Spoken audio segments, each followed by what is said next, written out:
The night Mason Walker knocked on that door, he was only trying to return a toolbox. What he walked into instead would change two lives forever. Inside that mansion, a marriage was already burning to the ground, and a woman who commanded boardrooms and billion-dollar decisions was standing in her own kitchen, shaking, too proud to cry and too broken to stop. He almost left. He should have left. He didn't. Drop your city in the comments below. Let me see how far this story travels. Hit that like button and stay with me until the very end. You won't want to miss what happens next. The toolbox had been sitting in Mason's garage for 11 days. He wasn't the kind of man who kept track of things like that. Borrowed items, returned favors, the careful math of neighborhood courtesy.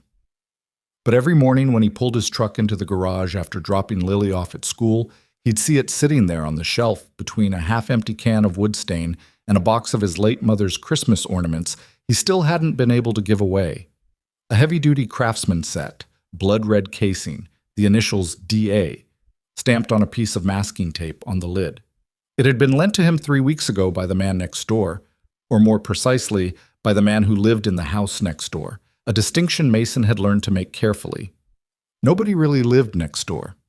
Not the way Mason understood the word.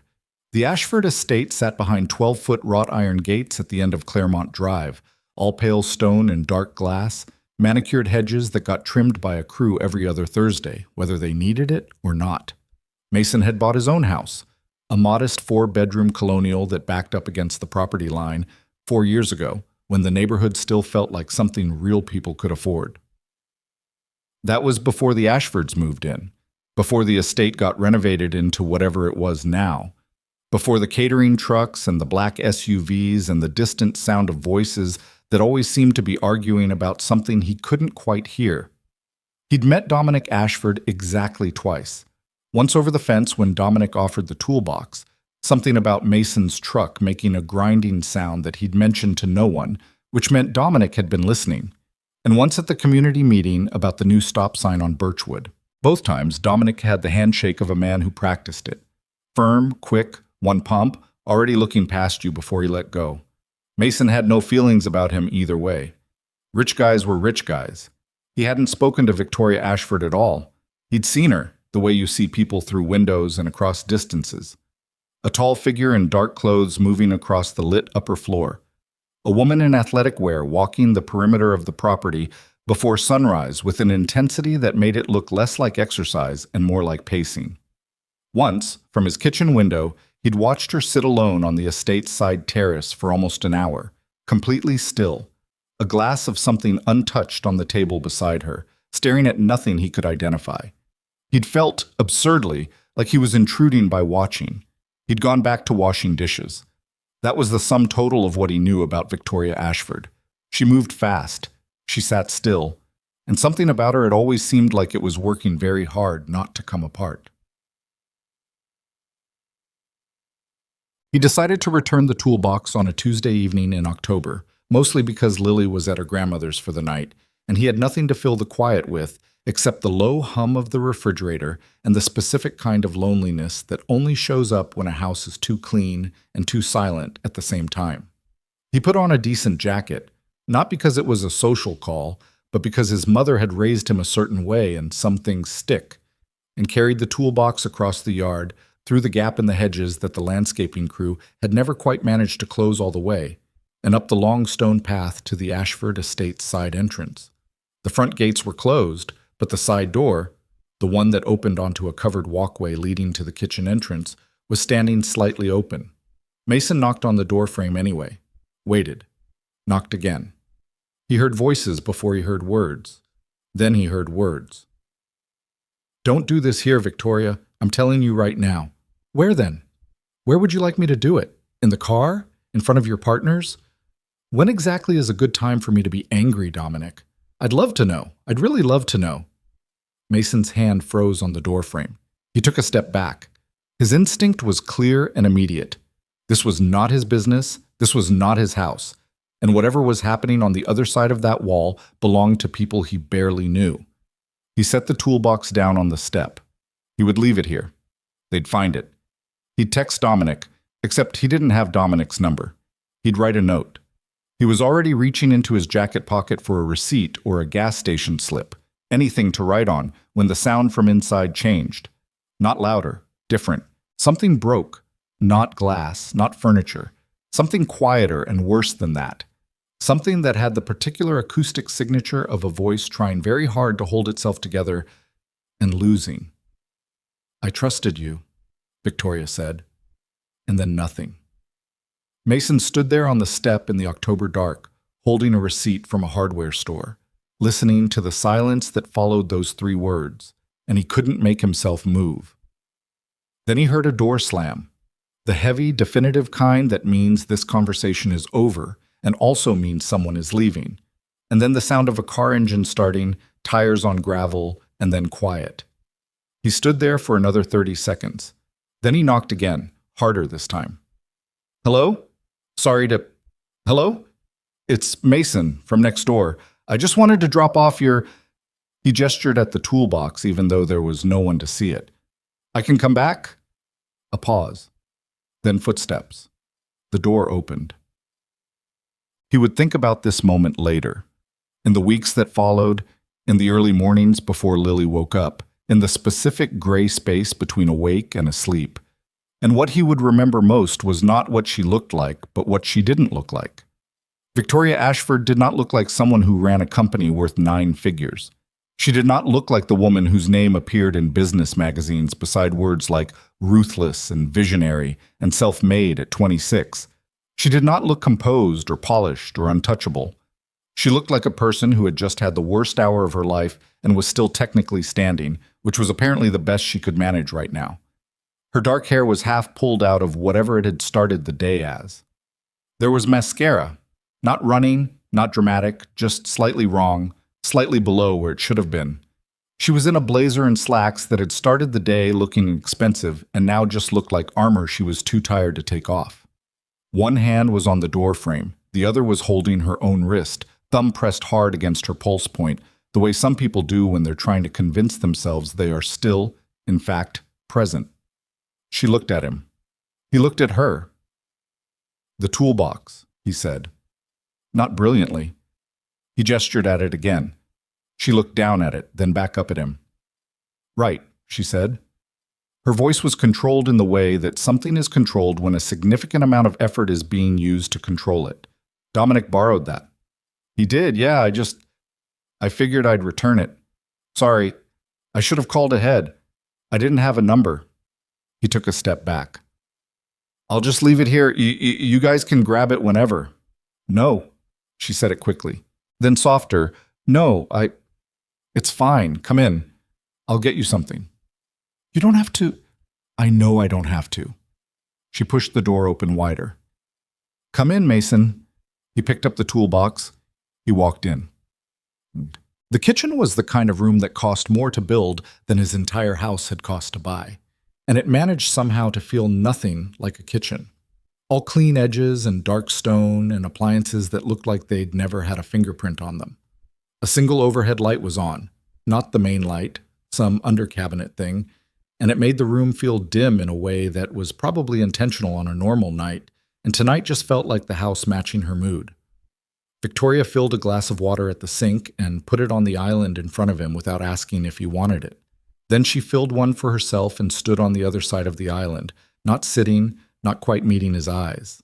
"I'm fine," she said, before he asked anything. "I didn't say anything." "You were thinking it." "I was thinking your kitchen is very clean." Something in her face shifted. Not quite a smile, but the shadow of one, which felt like a significant achievement given the circumstances.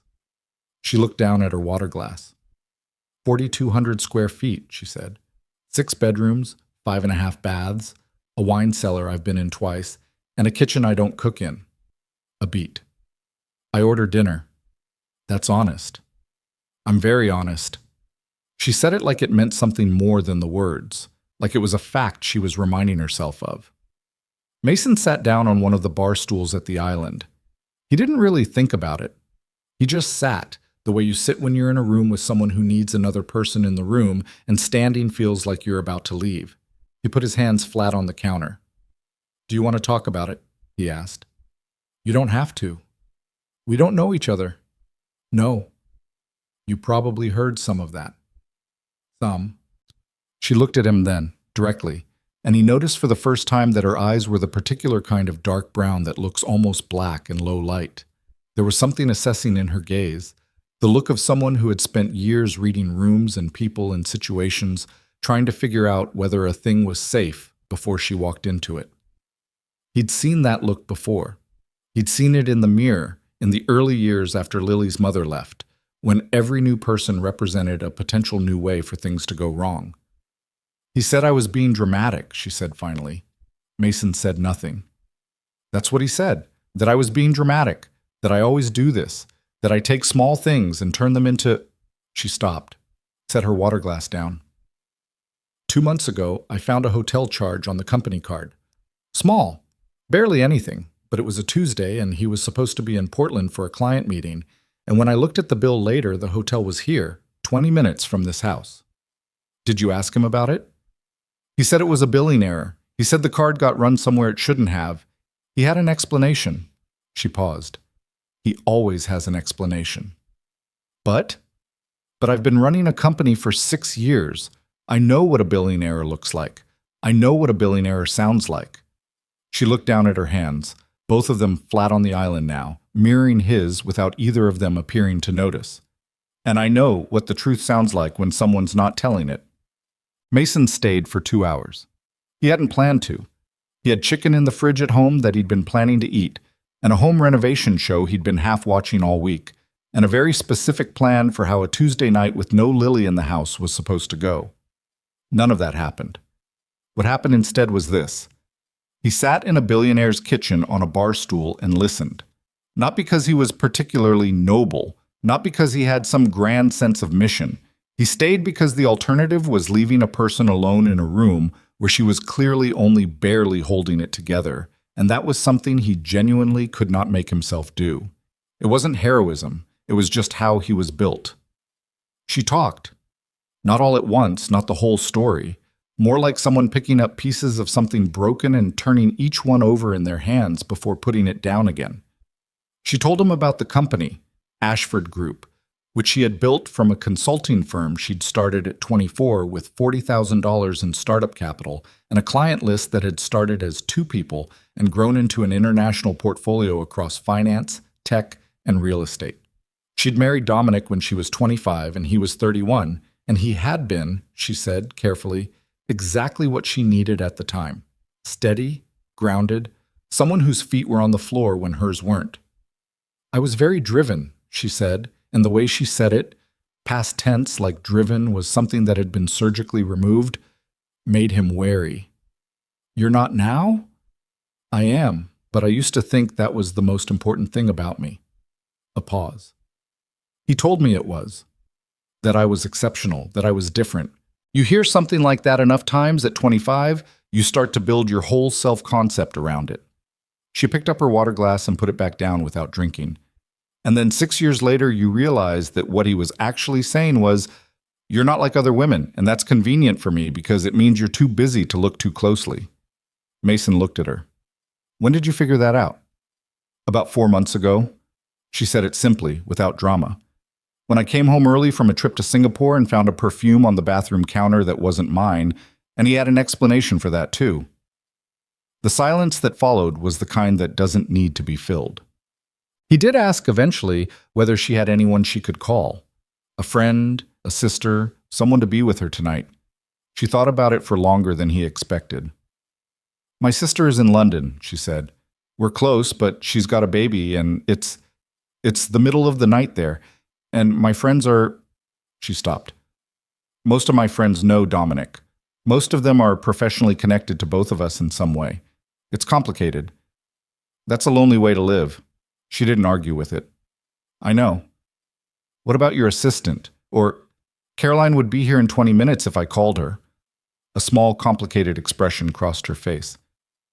She's been asking me for 2 months if I'm okay, and I've been telling her I'm fine, and if I call her now, she's going to know that I've been lying, and I'm not ready for that conversation yet. A beat. I'm not really sure what I'm ready for. He understood that. He understood it in a way that had nothing to do with mansions or companies or nine-figure net worths and everything to do with the simple, terrible experience of having your life reorganized without your consent and having to sit with it before you could even figure out what questions to ask. "When my daughter's mother left," he said, slowly, not entirely sure why he was saying it, "I didn't tell anyone for almost a month. I just kept saying she was visiting family." He looked at his hands. "Lily was almost 2. She didn't know anything was different. I kept feeding her and bathing her and reading her the same 5 books we always read, and I didn't let myself look directly at it because I didn't know what I'd do if I did." Victoria was very still. "What did you do?" she asked. "When you finally looked at it?" He thought about that. "I cried for about 2 days, and then I started figuring out how to do it alone." He paused. "Which it turns out you can do. It's not pretty, but you can." She looked at him across the kitchen island in the low light, and he had the uncomfortable feeling of being seen by someone who was very good at seeing people. "How old is she now?" Victoria asked. "Your daughter?" 6, 7 in March. He smiled involuntarily, the way he always did when Lily came up. "She's bossy as hell, and she can already read at a 4th grade level, and she has opinions about everything, including the correct way to butter toast, which apparently I've been doing wrong for 32 years. Something genuinely warm moved through Victoria's expression for the first time since he'd walked through the door. Not a full smile, but close. "She sounds wonderful," she said. "She's the best person I know." He said it without thinking, just a fact, the way some facts come out. The rest of it, everything else, it's all just scaffolding around her. He left at 9:30. At the door, Victoria held it open and looked at him, and he recognized the specific expression on her face. The one you get when you've said more to a stranger in 2 hours than you've said to the people closest to you in 6 months, and you're not sure whether that's a relief or a humiliation. "Thank you," she said. "For the toolbox." A beat. "And for the other thing." "The listening?" "The not making it weird." She paused. "Most people, when they hear something like this, they want to tell you what to do. Or they want to give you the speech about self-worth. Or they want to make it about themselves somehow." She held his gaze steadily. "You just sat there. That was..." She searched for the word. "That was what I needed. I didn't know I needed it, but that's what it was." He nodded. He wasn't sure what to say, so he said the honest thing. "I hope things get clearer." "So do I." "If you need..." He stopped himself, recalibrated.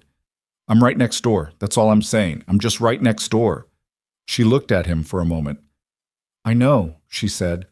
And the way she said it suggested that, of all the things that had happened tonight, that was the one that had surprised her most. He walked back through the gap in the hedges in the dark, the October air cold enough now that his breath made small clouds in front of him, and he let himself into his house through the back door and stood in his kitchen for a minute before he turned the light on. The house was quiet. Lily's drawings were still on the refrigerator. A purple horse, a sun with a face. Something that was either a dog or a very optimistic interpretation of a table. The coffee mug he'd washed and left on the drying rack that morning was still there. Everything was exactly where he'd left it. He heated up the chicken. He turned on the home renovation show. He sat on his couch in the dark living room and watched a couple argue about whether to do an open floor plan, and he thought about Victoria Ashford's voice when she said, "I trusted you," the particular weight it had, the way it sat in the air like something that had been held for a long time before it was finally put down. He thought about Dominic Ashford's car disappearing down the driveway, the certainty of those tires on gravel, the sound of someone leaving a room as if it were easy. He turned the TV off at 10:15. He lay in bed for a while in the dark, staring at the ceiling, not thinking about anything he could have named if someone had asked. He fell asleep. In the morning, he made Lily's lunch, peanut butter, no jelly, the crust cut off even though she was fully capable of eating the crusts and simply preferred not to, and drove her to school in the truck with the heater running and the radio on a station she'd chosen that played pop songs he didn't recognize. Sung by people who seemed very young and very confident about everything. "Dad," Lily said at a stoplight. "What's up, Bug?" Do rich people have the same problems as normal people? He looked at her in the rearview mirror. She was looking out the window, matter of fact, her dark hair in two crooked pigtails that he'd managed only slightly better than usual. Where'd that come from? She shrugged. I saw the lady from next door one time. She looked sad. He was quiet for a moment. Yeah, he said. Rich people have the same problems as normal people. Sometimes they have more because they have more things to lose. Lily thought about that with the full gravity she applied to most things. That doesn't seem fair. No, he agreed. It doesn't. She looked back out the window. He drove. He spent the day doing what he did every day. 2 job estimates in the morning for a kitchen remodel in Westfield and a bathroom addition over on Crescent, lunch at the sandwich place he always went to because it was cheap, and the guy behind the counter knew his order, back home by 3 to unload some materials in the garage before the afternoon traffic picked up. He didn't think about Victoria Ashford. He thought about her exactly the right amount, which is to say more than was appropriate for someone he'd spoken to once, and less than he would have if he was the kind of person who romanticized complicated situations, which he had worked very deliberately at not becoming. He thought about the way she'd said most people want to tell you what to do. He thought about the toolbox, still sitting somewhere in that kitchen probably, because he'd left it on the counter and no one had said anything about where it should go. He thought about Lily saying she looked sad. He had dinner alone, cleaned up, sat on the porch for a bit before it got too cold, and went to bed at a reasonable hour. The next morning, his phone buzzed while he was making coffee. An unknown number. A text. This is Victoria, from next door. I got your number from the property management system. They have emergency contacts for all adjacent homeowners. I'm sorry to do it that way. It's slightly strange. I was wondering if you'd be willing to help me carry some groceries in from the car this morning. My usual service didn't come and there's more than I can manage in one trip. You can say no. He stared at his phone. He read the message twice more. Noticed the way it was written. Precise, slightly formal. The apology for the phone number before the question. The permission to say no at the end. It was the way someone communicated when they were not entirely comfortable asking for things. He typed back. I'll be over in 20 minutes. And then, because he had the vague sense that she needed to know it was not a burden and that she hadn't just spent considerable social capital on a grocery run. Also the toolbox. I think I left it on your counter. My fault. Don't worry about it. The response came back after a moment. The toolbox is fine. Thank you, Mason. He finished his coffee. He put on his jacket. He walked next door. And somewhere between the weight of the grocery bags and the particular quality of October light through the kitchen window and the sound of her voice saying his name with that careful, considered steadiness, somewhere in there, something shifted. Not dramatically. Not the way things shift in movies, with music and slow motion and the certainty of inevitability. Just quietly. The way a door swings open when someone finally stops pushing against it from the other side. The groceries were 4 large bags from a high-end market across town, the kind of place that sold $6 apples and offered artisan anything, and Dominic's car was not in the driveway. Victoria was at the back of her car when Mason arrived, already pulling bags out with the efficient movement of someone who was accustomed to doing things themselves regardless of whether they had to. She was in dark jeans and a cashmere sweater the color of deep water, her hair down, which he hadn't seen before. She looked less armored than she had the night before, and also, somehow, more fragile because of it. Morning, she said. Morning. He took 2 bags from her hands without ceremony. Lead the way. She looked at him for half a second, as if checking for something. Pity, maybe, or the loaded kindness of someone who had decided she was a project. She didn't find it. She turned and walked toward the door. He followed. I made coffee, she said over her shoulder. You don't have to, but it's there. I already had coffee. I make it very well. That's a bold claim. I know. She pushed the door open with her shoulder. I'm right about most things. It's one of my less endearing qualities. He set the bags on the counter. He looked at the toolbox, still exactly where he'd left it. He looked at her. She was already unpacking, quick and practical, and he realized she was the kind of person who found it easier to have a conversation when her hands were doing something, so he started helping without being asked. They unpacked groceries in comfortable silence for a moment. Then she said, without looking up from a bag of produce, "He didn't come home last night." Mason put a box of pasta on the shelf, said nothing, waited. He texted at 11, said he was staying at a hotel, needed space. My emotional instability was making it impossible to have a rational conversation. Her voice was flat, clinical almost. The voice of someone who had processed something enough to report on it. His exact words, emotional instability. "Are you stable?" he asked. Not sarcastically, just genuinely. She considered the question with apparent seriousness. "I'm standing upright, I made coffee, and I drove to the store and back without incident. I would say that's stable." "I'd agree." She looked at him then, sideways, and something in the look was almost amused. "You're very literal, did you know that?" "People have mentioned it. I don't mean it as a criticism." She handed him a jar of something to put on the shelf behind him. "It's actually—" She stopped, started again.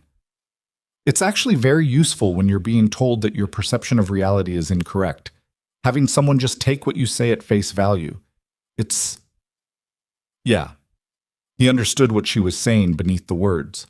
He'd spent enough time around enough people who'd been in his particular situation, as a single parent, as someone whose marriage had failed in the quiet, catastrophic way marriages fail, to recognize the particular damage done by sustained disbelief. The corrosive effect of being told, repeatedly and in various registers, that what you experienced was not what you experienced. "For what it's worth," he said carefully, "the things you told me last night don't sound like emotional instability. They sound like someone paying attention." She was quiet for a moment. "Thank you for that," she said, and meant it. The coffee was, as she'd predicted, very good. They sat at the kitchen island with their cups, and the October morning came through the tall windows, and Mason thought about what he'd said to Lily in the car. Sometimes they have more problems because they have more things to lose. And he looked at this woman across the counter and understood, in a way that was almost physical, that the thing she'd already lost was not the house or the money or the status. It was the version of herself that had believed she was safe. That was the thing you couldn't replace. You could rebuild everything else. But the belief in your own safety, once that goes, you have to build something entirely different in its place. Something that doesn't look the same.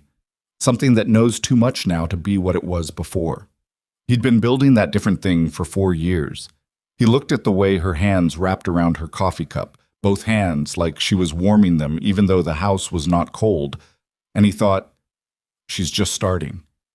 And something in him, something quiet and careful and not entirely in his control, said, "I know how long this takes. I can stay." He didn't say that out loud. He was smarter than that, but he thought it. And the October light came through the windows, and they sat together in the kitchen that cost more than his house, and drank coffee, and talked about nothing in particular for a little while, because sometimes that's all a person can manage, and sometimes that's enough. Dominic came back on Thursday. Mason knew because he heard the car, that particular low rumble of an engine that costs more than most people make in a year, pulling through the iron gates at a little after 7 in the evening. He was on his porch at the time, drinking the last of a coffee that had gone cold while he watched Lily draw with sidewalk chalk on the front path.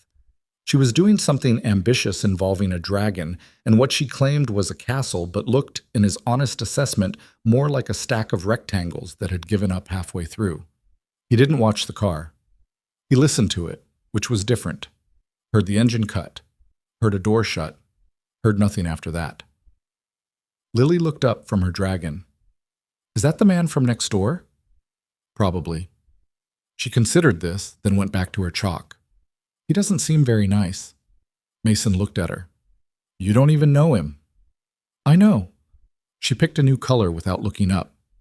"He still doesn't seem very nice." He didn't ask her what she meant. With Lily, it was often better not to. She had a way of picking things up from the air around her. Moods, tensions, the particular quality of a silence that he'd long since stopped trying to explain or rationalize. She was 6 years old and she read people the way she read books, which was to say, quickly and with full retention. He went inside and heated up dinner and didn't think about what was happening in the estate on the other side of the hedge. He mostly succeeded.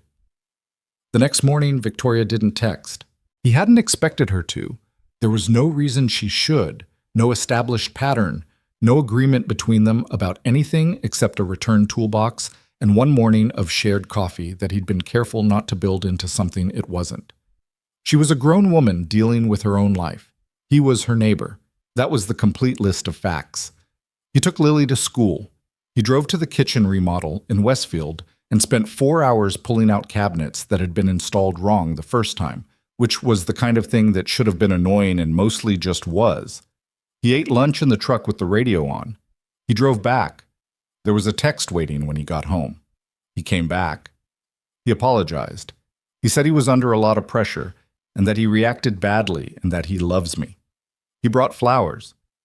I don't even like cut flowers. I never have. He knows that. A pause, then, "Sorry, you don't need my updates." He read it twice, typed back, "I don't mind." Another pause, longer this time. "I don't know what to do with an apology that comes with the wrong flowers." He thought about that for a moment, then, "The same thing you do with the right ones, probably. You figure out if you believe it." He put his phone down and went to get Lily from his mother's house, where she'd been after school, and on the drive home she told him at considerable length about a disagreement she'd had with a boy in her class about whether sharks were smarter than dolphins, a question on which she had clearly and thoroughly researched her position and found him wanting. He listened. He agreed, where agreement was warranted. He made dinner. His phone didn't buzz again that evening. It didn't buzz the next day, or the one after that. And then 6 days after Dominic Ashford came home with the wrong flowers, Victoria called him, not texted, called, at 8:15 on a Wednesday morning, and the first thing she said was, "I need to show you something. Can you come over?" Her voice was controlled, careful, the specific kind of careful that takes effort. "Give me 10 minutes, he said. "Thank you." He dropped Lily at school 4 minutes faster than usual, apologized to no one in particular for the minor traffic violation he committed on the way back, and knocked on the Ashford Estates side door at 8:27. Victoria opened it before he finished knocking. She was dressed for work, a charcoal blazer, hair up, but she hadn't left for work yet, and something about the combination told him the getting dressed part had been automatic, protective, something to do while she waited. She had her phone in her hand. She stepped back to let him in without preamble. "I'm not being dramatic," she said, before he said anything. "I know. I need you to understand that I've been very careful about what I concluded from what I've seen and what I've dismissed as coincidence and what I've—" She stopped, pressed her lips together, started again. "He came home Thursday. He apologized. I accepted it. Not because I believed it entirely, but because I needed to think. And the alternative was an argument I wasn't ready to have." She set her phone face down on the counter. Saturday night, he got a phone call at 11 o'clock. He took it in the other room. He said it was a client in Singapore, different time zone. Okay. Sunday morning, I checked the company calendar. There's no client in Singapore. There hasn't been for 3 months since we closed that deal. She looked at him steadily. He knows I have access to that calendar. He's always known that. He forgot that I'd actually look. Mason sat down on the bar stool, the same one from before, which was already starting to feel like a specific location rather than just a chair. "What else?" She picked up her phone, set it back down, picked it up again. "Tuesday I came home for lunch. I almost never do that. I have a standing lunch with my operations team on Tuesdays, but I canceled it because I wasn't feeling right. And when I pulled in, there was a car in the driveway that I didn't recognize. By the time I got to the door, it was gone." "Gone how fast?" "Fast enough that if I'd been 1 minute later, I wouldn't have known it was ever there." He held her gaze. "Did you ask him about it?" "He said it was someone from the property management company, doing a survey for the landscaping contract." She paused. "I called the property management company. They had no record of any site visit this week." The kitchen was very quiet. Outside, a bird was making noise in the hedges, and the October wind moved through the property, and the refrigerator hummed in its expensive, silent way. "Victoria," he said. "I know," she said. "This isn't—" "I know." Harder this time, not at him, at it. "I know what it looks like. I'm not stupid. I've been running a company that operates in 14 countries for 6 years, and I'm not. She stopped. Her jaw tightened, then released. I just needed to say it out loud to someone who wasn't going to tell me I was imagining it. He thought about what she'd said that first night. Most people want to tell you what to do. He understood now what she needed from him, which was not advice or a plan or the validation of outrage. It was just the simple, almost physical act of being believed. "You're not imagining it," he said. She exhaled, not dramatically, just the small, quiet exhale of someone who has been holding their breath for slightly longer than they'd realized. "No," she said, "I'm not." She poured 2 cups of coffee. She sat down across from him at the island, which she hadn't done before. She'd always stood, the counter between them, something to do with her hands. Today she sat down. He noticed that. He didn't say anything about it. "Tell me the whole thing," he said. "From the beginning. Not the beginning of this week. From the beginning. When did you first notice something was wrong?" She wrapped both hands around her cup. She thought about it. 7 months ago," she said. "Maybe 8. There was a weekend in February. We were supposed to go to his family's place in Connecticut, a thing we do every winter, his mother's birthday. He canceled 2 days before. Said a deal had come up, he couldn't leave. I went alone." She paused. "When I got back Sunday night, he'd clearly been home all weekend. The kitchen was... he'd cooked. There were dishes, which he almost never does, and the guest room sheets had been laundered, which our housekeeper doesn't do on weekends." Mason said nothing, just listened. "I told myself he'd had a friend over, someone crashing on their way through town. That's what I told myself." She said it without inflection, the way you say a thing you've already judged yourself for. "March. There was the hotel charge I mentioned. April, I found a number in his phone that he said was a colleague named Rebecca, who I'd never heard him mention. He had a full explanation. He always has a full explanation." She looked at her coffee.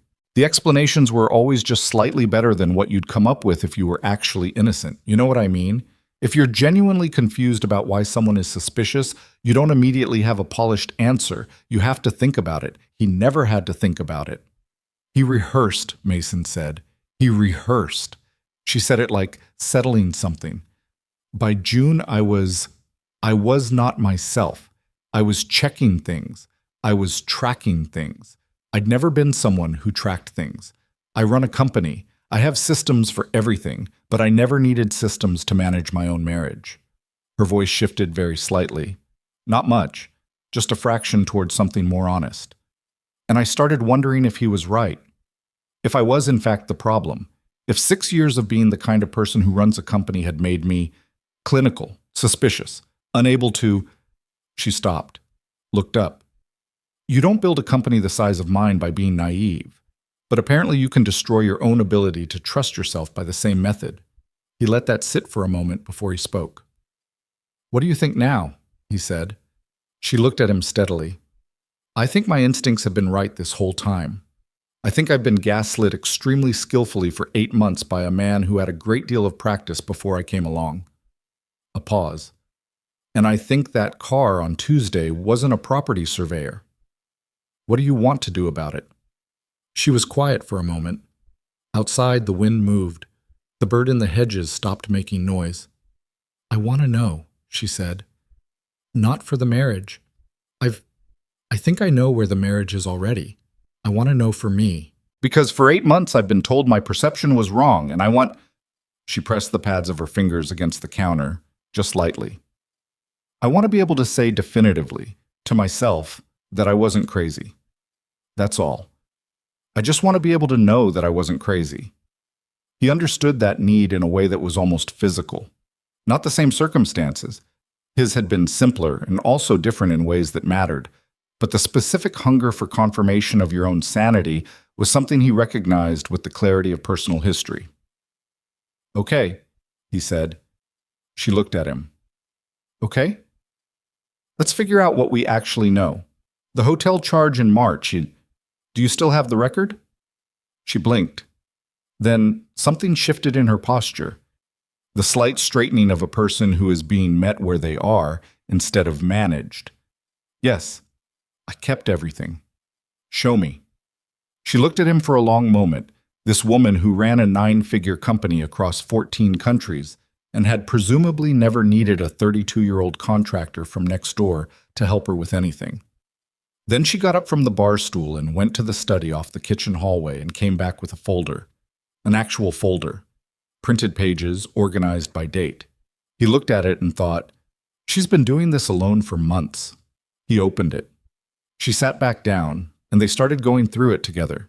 The evidence, when you laid it out in sequence, had the particular quality of things that are individually explainable and collectively damning. The hotel charge in March, the Meridian Hotel, 17 miles from the house, a Tuesday night, billed to the company card under miscellaneous travel expenses. The phone number stored under the name Rebecca C., which appeared 4 times in outgoing calls after 10 p.m. between April and June. A gas station receipt from a neighborhood neither of them had business in, time-stamped on a Saturday afternoon when Dominic had said he was at the office. 2 restaurant charges, small, cash-level amounts on a card he didn't usually use, on evenings when he told her he was working late. None of it was proof of anything, taken individually. Taken together, it had a shape. "The Meridian Hotel," Mason said. "You said it's 17 miles from here. East side of town, near the old warehouse district. It's been renovated. It's decent, but it's—" She paused. "It's not where Dominic would stay. He has preferred properties. He's very particular about hotels. If he were legitimately traveling, he'd be at the Harrington or the Continental, not the Meridian." "The Meridian is the kind of place you'd go if you didn't want to be seen," Mason said. Not a question. "Yes." He looked at the receipt again. "Has there been another charge there since March?" She was already scrolling through her phone. She'd evidently done this before. "No card charges, but there was—" She stopped scrolling. Something crossed her face. There was a cash withdrawal from his personal account, April 14th, $300. Right after the Rebecca calls started. She looked at him. He looked back at her. "He pays cash," she said quietly, "so it doesn't show up. The thing about sitting with evidence is that each piece, individually, is just a piece. But when the pieces start connecting themselves, when you stop looking at each one and start seeing the pattern they make together, there's a moment where the picture becomes undeniable, and that moment is not actually a relief. It is the opposite of a relief. It is the moment when all the anxious hoping that you were wrong collapses, and what's left is just the hard, clean fact of what's actually true." He watched that moment happen on Victoria Ashford's face, and it was not dramatic. It was very quiet. Her expression didn't change much, but something in her eyes settled into a place that hadn't been there before. Not grief, not anger, just a very particular kind of certainty that looks, if you don't know what you're looking at, a lot like calm. "Okay," she said, again, like closing a door. "Victoria, I'm fine." She said it before he said anything, but not defensively. More like she was informing him of a fact she needed to be true. Give me a minute." He gave her a minute. He got up and refilled his coffee without asking. He looked out the kitchen window at the October garden, the manicured hedges, a stone bench near the back wall, a fountain that wasn't running because it was too late in the season. He heard her breathe. Steady, in, out. "I need to know for certain," she said. Behind him. "Not just this, not just paper. I need to see it. Does that make sense? I need to not have any room left for him to give me another explanation." He turned around. She was sitting straight at the island, both hands flat on the counter, looking at him with an expression that was composed and also completely honest. "It makes sense," he said. "Will you help me?" She said it the same way she'd asked him to carry groceries, quickly, matter-of-factly, with the permission to say no built in at the end of the sentence, like she'd taught herself to ask for things in a way that minimized the asking. He looked at her. He thought about the 11 days the toolbox had sat in his garage. He thought about Lily saying she looked sad. He thought about a woman sitting on a stone terrace for an hour, not moving, staring at something he couldn't see. "Yeah," he said. "I'll help." That afternoon, he drove Lily to her after-school art class. She'd recently become very invested in what her teacher called mixed media, and what Mason privately thought of as gluing things to other things. and sat in the parking lot for 45 minutes, going through his memory of every conversation he and Victoria had shared, checking his own motives with the uncomfortable rigor of someone who'd learned the hard way that good intentions and good decisions were not always the same thing. He was not attracted to Victoria Ashford. He told himself this carefully and then examined it carefully, the way you examine a thing you want to be sure about, and he decided it was accurate, but also not the complete picture. She was a striking woman who was intelligent and real in a way that was becoming increasingly evident the more time he spent in her company. There was something about her that pulled at him, and he was aware of it, and he was also aware that she was married, technically still, whatever the actual state of that marriage, and going through something that made her exactly the wrong person to be pulled toward. And he was a person with a daughter and a business and a life that had been deliberately, carefully organized around the principle of not making mistakes he couldn't take back. So he drove his daughter to art class. He sat in the parking lot. He thought about what helping Victoria investigate her husband's movements actually meant in practical terms, and whether he was the right person to do it, and what he would do if it turned out to be exactly what it looked like. He decided he was in, for the same reason he'd stayed in her kitchen on a Tuesday night in October when he could have left the toolbox on the step and walked away. Because someone needed someone to stay, and he happened to be there, and that was the kind of person he was, whether or not it was comfortable. Lily came out of art class with blue paint on her left cheek and a piece of cardboard covered in what she explained was a forest, but from inside the forest, which meant the whole thing was green except for a small patch of light in the upper corner. "That's the sun," she said, pointing. "You can't see it from inside the forest, but you know it's there." He buckled her seatbelt. He kissed the top of her head. "Yeah," he said, "that's right."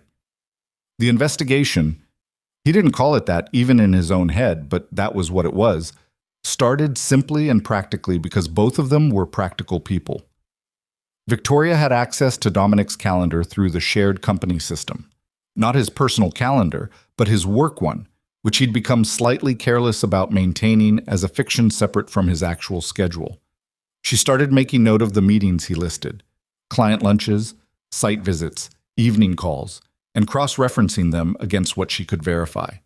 Mason, for his part, found himself occasionally positioned near the front of his property in the evenings, not watching exactly, but present in the way that people are present when they're paying quiet attention. What they found, over the course of 10 days, was a pattern. Every Tuesday and Thursday evening, Dominic left the house between 6 and 6:30. His calendar listed these as partner meetings and client dinners in rotation.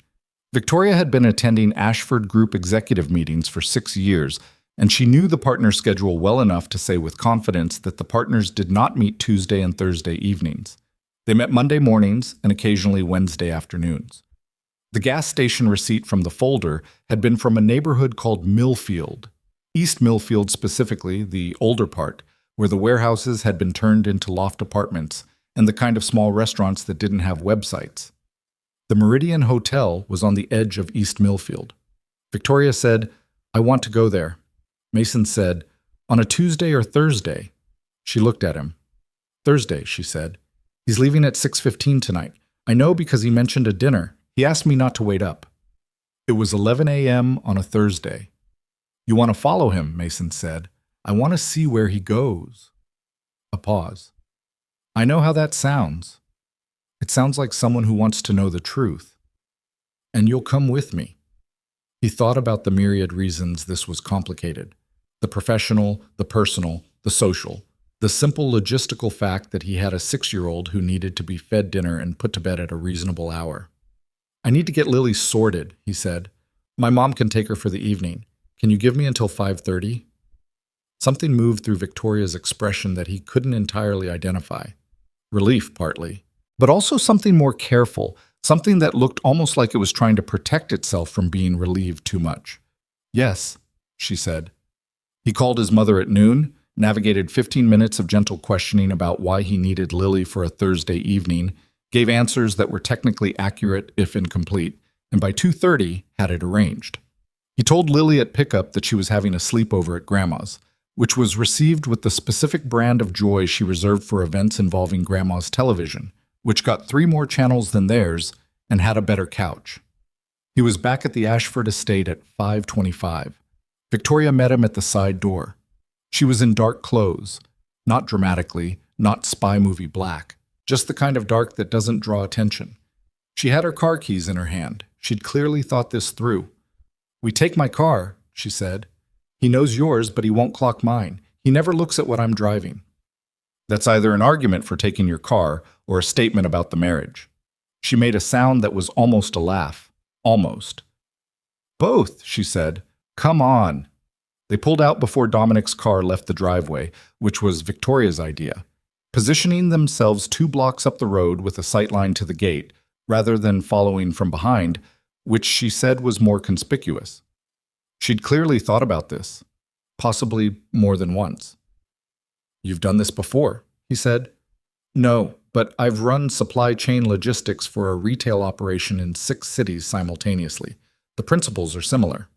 A pause. Less emotionally weighted. They waited. 6:13. 6:17. The iron gate at the end of Claremont Drive opened. The black sedan came out, turned left. "Okay," Victoria said very quietly. Not to him, really, to herself. She pulled out and followed. The route took them through the edge of downtown, then east on Harmon Boulevard, then south into Millfield. Dominic drove unhurriedly. Not like someone late for something, more like someone who knew exactly where they were going and how long it took. He parked on a side street off Callahan Avenue. Victoria pulled over half a block back. They watched him get out of the car. He was dressed well, not for a business dinner, more like someone who'd changed clothes after coming home. Dark jacket, no tie, the specific kind of casual that took effort. He carried nothing. No briefcase, no folder. He checked his phone once, put it in his pocket, and walked toward the corner. "The Meridian is 2 blocks that way," Victoria said. Her voice was very controlled. "We don't have to—" Mason started. "Yes, we do." She opened her door. "Come on." They followed him on foot, staying on the opposite side of the street, Victoria's pace steady and deliberate, her face unreadable from any distance. Mason stayed a half step back, not directing her, not steering her. This was her thing to do. He was just there. Dominic turned the corner on Meridian Street. They watched him stop in front of a woman who was waiting on the sidewalk outside the hotel. She was maybe 35, dark-haired, in a green coat. She smiled when she saw him. Not a professional smile, not a colleague's greeting. The other kind. The kind that has history in it. He put one hand on her arm and leaned in and said something, and she laughed. And then they both went through the hotel's side entrance together. The whole thing took 45 seconds. Victoria stood very still on the opposite sidewalk. Mason stood beside her and said nothing, because there was nothing to say that wasn't already said. The cold October air moved around them. A car passed. Someone walked a dog past them on the sidewalk without looking up. He watched her face from the side. She didn't cry. She didn't make a sound. Her jaw set. Her eyes stayed on the hotel entrance for a long moment after the door had closed. And then she looked down at the sidewalk, just briefly, and then she looked up at the empty air in front of her. 8 months, she said, quietly. 8 months of explanations. He didn't fill the silence. He just stood beside her in it, which was all she'd ever actually asked of him. After a moment, she turned away from the hotel. "Let's go back to the car," she said. They walked back the way they'd come, side by side, and the street was ordinary, and the night was just a Thursday in October, and nothing looked the way things look in movies when they're supposed to look significant. It was just cold and quiet and real, the way bad things usually are when they finally stop being feared and start just being true. In the car, she sat with her hands in her lap for a moment. He waited. "I'm not going to make a scene," she said finally. "Not here, not tonight." She sounded almost surprised by her own certainty. "I thought I would want to. I thought if I ever actually saw it—" She stopped. "But I don't. I just want to go home." "Okay," he said. "I want to think. I need to think clearly, and I can't do that if I'm not yet." "That's fair." She looked at him then, and her eyes were very clear. Not wet, not unfocused, just open in a way that felt like the first real openness he'd seen since he'd walked into her kitchen that first night. Like the thing she'd been holding against the door had finally been allowed to rest. "Thank you," she said. "For coming with me." "You would have done it alone if I hadn't." "Yes." She said it without hesitation. "But it mattered that I didn't have to." He drove. She sat in the passenger seat with her window down a crack, the cold air coming in, and she didn't say anything else, and he didn't try to fill it. The city moved past the windows, and the night held them both, and Mason Walker drove a billionaire home from the worst Tuesday of her life, which was actually a Thursday, but felt like something older and heavier than any specific day of the week. When they pulled into Claremont Drive, the black sedan wasn't back yet. Of course it wasn't. She got out of the car. He got out too, and they stood in the driveway for a moment, in the particular stillness that follows a thing that can't be undone. "You should get home," she said. "Lily's at my mom's. I'm fine." Still, she looked at him. Not dismissively, the opposite. "I need tonight to be quiet. I need to be alone with it." A pause. "Is that okay?" "Of course it's okay." She nodded, turned toward the door, then stopped. "Mason." She didn't turn back around. "I know I keep saying thank you, but..." She stopped, started again. "I've spent 8 months being told that the things I could see weren't real, and you just..." Another stop. "You just looked with me. That's all. You just looked." He didn't say anything for a moment. Just let it be what it was. "Go inside," he said. "Get some sleep if you can." She went inside.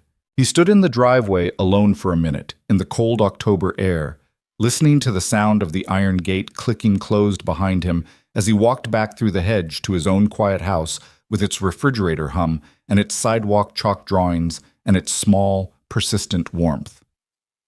He sat on the couch for a while without turning any lights on. He thought about a woman in a green coat. He thought about 45 seconds on a street corner. He thought about the particular expression on Victoria Ashford's face when certainty replaced doubt, which looked nothing like peace and something more like the moment before a storm settles in. That strange, suspended stillness when the air knows what's coming and holds its breath. He thought about what came next. Not for her. For her, he didn't know, and it wasn't his to decide. He thought about what came next for him.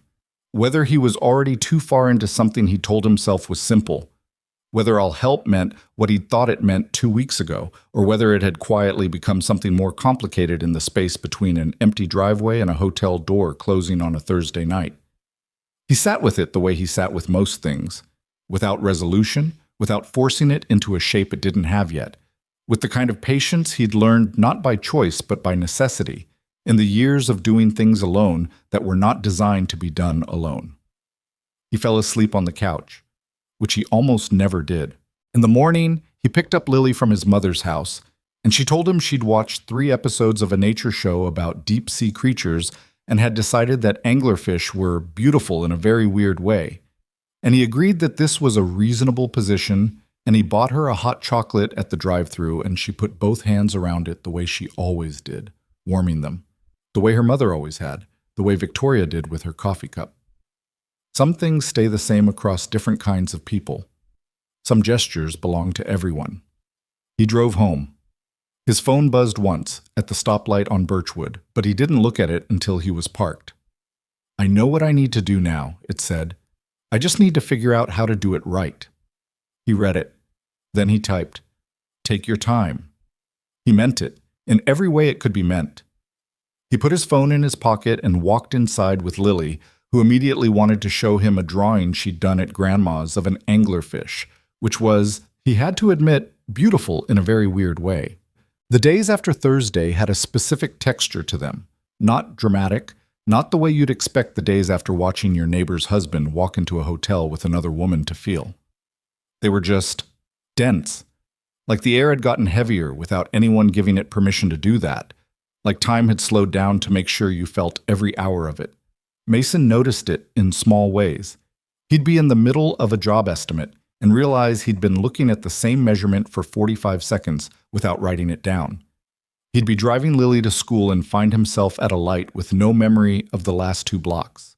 He'd wake up at 4 in the morning, not because anything woke him, but because his brain had apparently decided that sleeping through the night was a luxury he hadn't earned yet. He wasn't in crisis. He He wasn't even particularly troubled, in the way that word usually means. It was more like something had shifted in the architecture of his daily life. Something small but structural, the way a single degree of change in the angle of a load-bearing wall can make itself felt throughout the whole building without ever announcing itself. He knew what it was. He just wasn't ready to name it yet. Victoria texted him on Saturday morning, 3 days after the hotel. Just, "Are you around this afternoon?" He was. He said so. She came to his house for the first time, which neither of them mentioned as significant, but which both of them understood was. She knocked on the actual front door, which had a wreath on it that Lily had made at school out of construction paper and pipe cleaners, and which Mason had hung up because Lily had asked him to, and which he now, with adult eyes, recognized as deeply unconvincing as a wreath, but had its own authority regardless. Victoria looked at it for a second. "My daughter made it," he said, opening the door wider. "I know." She'd seen Lily at a distance, maybe 3 or 4 times since they'd started talking. Enough to have opinions. "It's a good wreath." "It's a terrible wreath, and it's the best wreath I've ever had. Come in." She came in. He watched her take in the house the way people take in spaces that are different from their own. Not judgment, just calibration. The drawings on the refrigerator, the small pile of shoes by the door that never made it all the way to the closet. A half-finished puzzle of the solar system on the coffee table that Lily had started 3 weeks ago and returned to in 15-minute intervals with great confidence that she was making progress. "She likes space," Victoria said. "She likes everything. Currently, she's very invested in anglerfish and Jupiter's moons. Last month, it was ancient Egypt. Before that, trains." He moved to the kitchen. "Coffee?" "Please." He made coffee. She sat at his kitchen table, which was ordinary in every way that her kitchen island was not. Scarred wood, mismatched chairs, a ring stain from a mug he'd put down too many times in the same spot. She looked comfortable in it, in a way that surprised him. Or maybe didn't.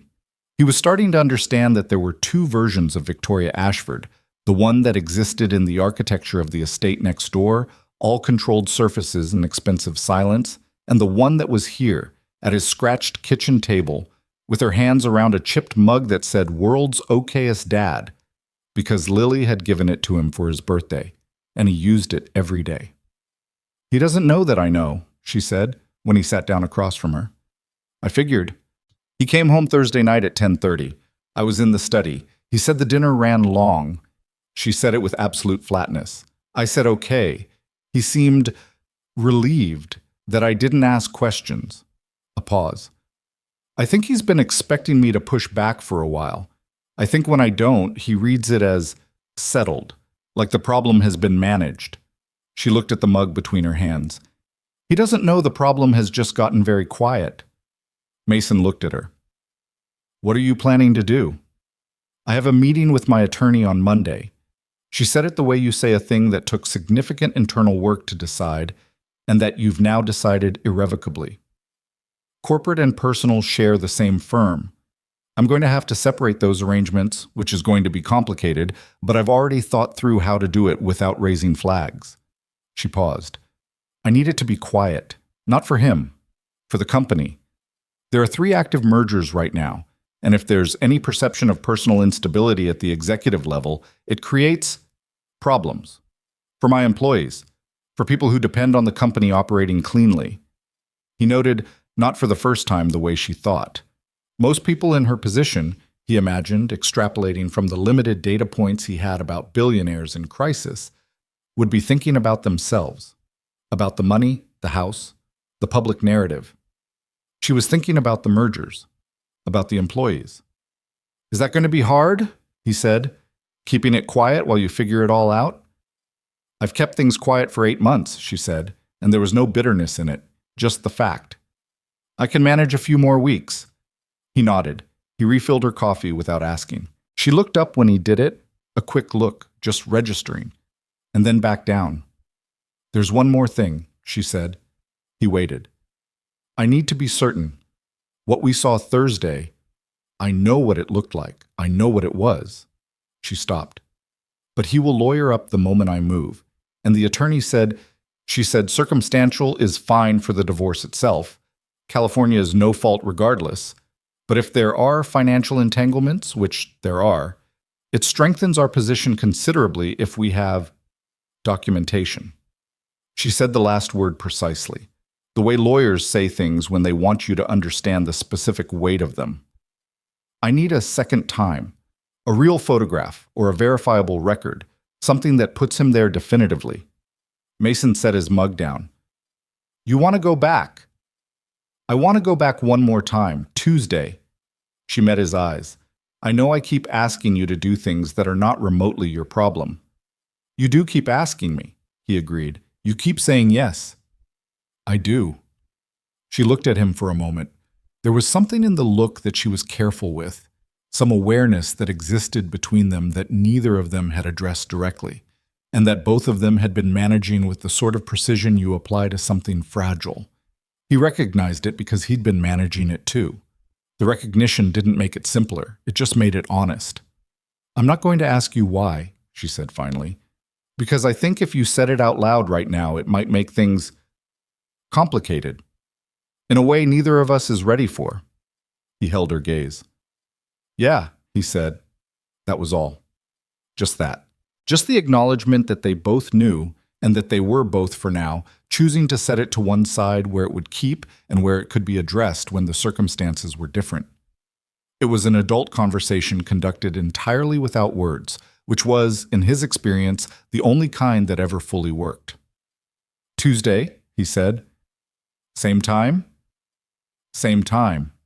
She finished her coffee. She stood up. She looked at the solar system puzzle on the coffee table for a moment. Which moon is her favorite? She said. Lily's? Which of Jupiter's? He thought about it. Europa, because there might be an ocean under the ice, and she says if there's an ocean, there might be fish. A pause. Possibly anglerfish. Victoria looked at the puzzle for another second. Something passed through her expression, something brief and genuine, and not entirely about puzzles or moons. She's going to be something else, she said quietly. She already is. Victoria left. He stood on his porch for a moment after the door closed, the November air considerably colder than October had been, and thought about Tuesday with the measured attention of a man preparing for something he couldn't entirely prepare for. Sunday, he took Lily to the farmer's market. She wanted apple cider donuts, and he wanted a reason to not think, and both goals were served by the farmer's market, which was crowded and loud and full of people who had no idea about any of this, which was clarifying in its own way. He held her hand through the crowd. She ate her donut with both hands and got cinnamon sugar on her jacket and examined every vegetable they passed with scientific interest and asked the woman at the honey stand 4 consecutive questions about bees that the woman answered with evident delight and increasing respect. On the drive home, Lily was quiet in the back seat for a moment, which was unusual enough to be notable. "Dad," she said. "What's up, Bug? Is the lady next door going to be okay?" He glanced in the rearview mirror. She was looking out the window, matter of fact, the same expression she'd had when she asked about rich people having problems. "Why do you ask?" "Because she looks like someone who's used to being okay, but right now she's not." She said it simply, factually, in the voice she used for things she'd already processed. "I can tell, from the way she holds herself. Ms. Patterson holds herself like that when she's had a bad day. All straight, but too straight." He was quiet for a moment. "She's going to be okay," he said. "She's working on it." "Are you helping?" He thought about this with the care it deserved. "A little. Mostly I'm just around." Lily seemed to consider this. "That's probably what she needs," she said, with the authority of someone who has thought about this before. Then she looked back out the window, finished with the topic, onto whatever was next. He drove home and thought about that's probably what she needs for the rest of the afternoon. Monday, he worked. Monday evening, Victoria texted, "Attorney meeting went well. She says the paperwork can be ready by end of week if I need it to be. I told her give me until Thursday." And then after a pause, "Tomorrow still on?" He replied, "Yes." She replied, "Thank you." He put his phone away. Tuesday arrived with the gray sky and the kind of cold that meant business, the temperature having made a commitment overnight to stay below 50 and follow through on it. Mason dropped Lily at school.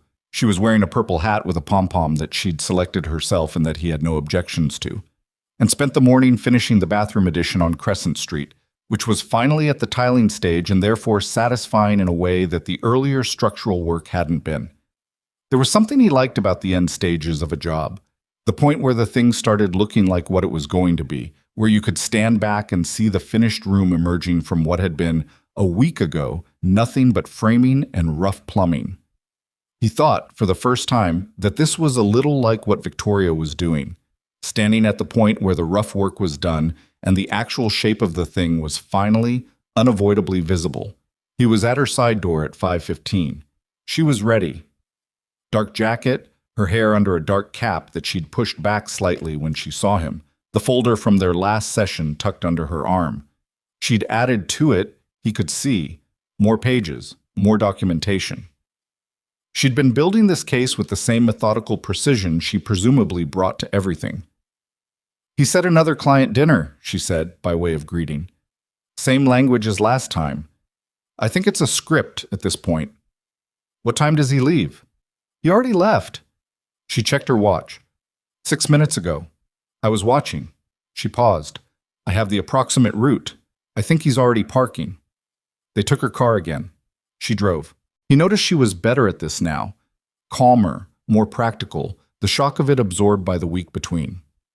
She wasn't white-knuckling the steering wheel. She was just driving, purposefully, the way she presumably drove to her office every morning, because this had become, in the span of 10 days, simply a thing she was doing. A task. Not because the feeling was gone, but because she'd put it somewhere functional while there was still work to do. He respected that more than he could have explained. They parked on a different street this time, her choice, north of Callahan, closer to the hotel entrance, with a better sight line to the parking structure on the building's east side. She'd thought the geometry through. He noted this without commenting on it. "If he parks in the structure," she said, "he'll come out the east pedestrian exit. It puts him on the sidewalk right there." She nodded at the corner.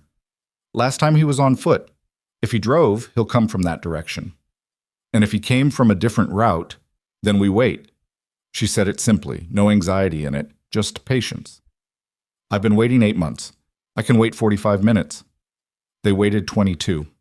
The east pedestrian exit opened at 6:43, and Dominic Ashford came out in the same dark jacket as last Thursday, phone already in hand, walking with the casual purpose of a man who has a very specific destination and no reason to think anyone is watching him. The woman in the green coat was already at the hotel entrance. Different coat tonight, navy, belted, but the same woman. Mason had registered her clearly enough last time to be certain. Dark hair, maybe 5'6". She was looking at her phone when Dominic approached, and she looked up with a smile that had the specific warmth of someone who has moved well past casual and settled into something deliberate. Dominic kissed her. Not ambiguously. Not on the cheek. The kind of kiss that answers every question that has ever been asked about what this was. Beside him, in the passenger seat, Victoria inhaled sharply once, brief, involuntary. The sound of something that was already known being seen, which is different from knowing it, in the same way that hearing a diagnosis you expected doesn't actually prepare you for the moment. The doctor says it. She had her phone out. The camera. She was already shooting, several frames, steady hands, the phone resting on the bottom of the window frame, the zoom sufficient to capture the entrance clearly.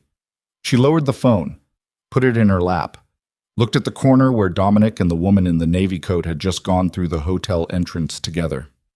6 years, she said. Not loudly, not broken, just accounting for something. The way you say a number when you're trying to make sense of a quantity that still doesn't feel real. He said nothing. 6 years, she said again, slightly differently, like she was setting it down, putting it somewhere where it couldn't follow her anymore. The corner was empty now. The hotel door had closed. She looked at the photos on her phone. 3 frames, all clear. Timestamp visible. Location visible. Both faces visible. That's enough, she said. Yeah. That's what I needed. She put the phone in her jacket pocket. She didn't start the car. She just sat for a moment with her hands in her lap, and he let her, and outside the city moved around them with complete indifference to the specific gravity of what had just happened inside a parked car on a side street in East Millfield. "Can I ask you something?" she said. "Sure." She looked at him. Not the careful, measuring look from the early days. This was more direct, more unguarded than that. "Did you know it would be this hard?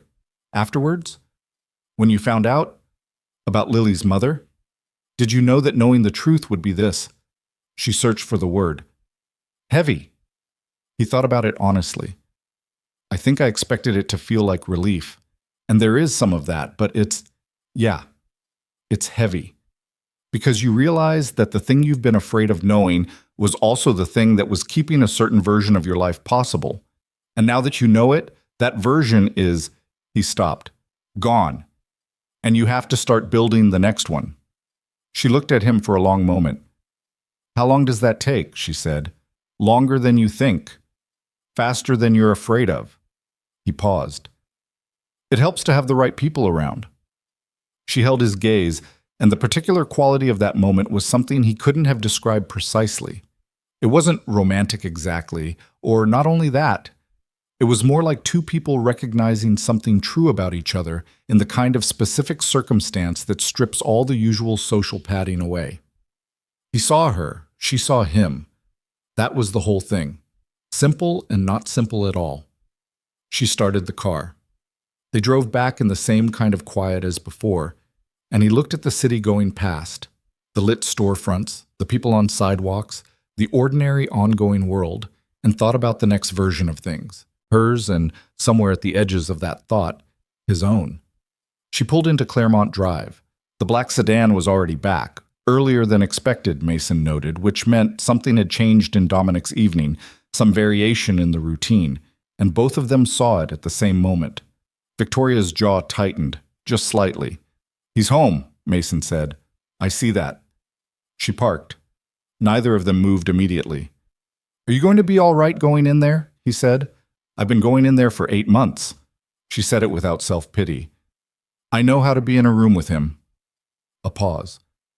"What I know now doesn't change what I need to do tonight, which is nothing. Wait for the attorney. Keep it clean." She looked at her hands in her lap. 3 more days. 3 more days, he said. She looked at him. "I hate this part." "I know. The knowing and not yet acting, it's the worst part." She pressed her lips together. "I'm not good at waiting when I know what the right move is."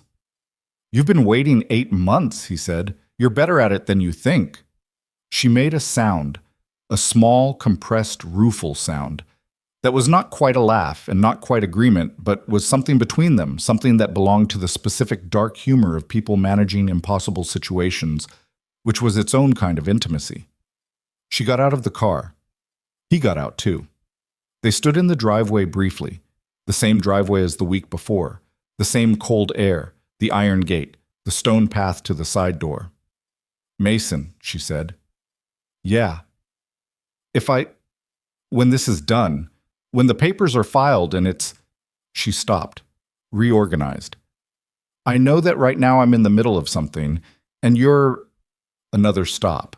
She looked at him directly, and he recognized the expression, the face of someone who is choosing to be precise about something that would be easier to be vague about. "I don't want you to think that the only reason I..."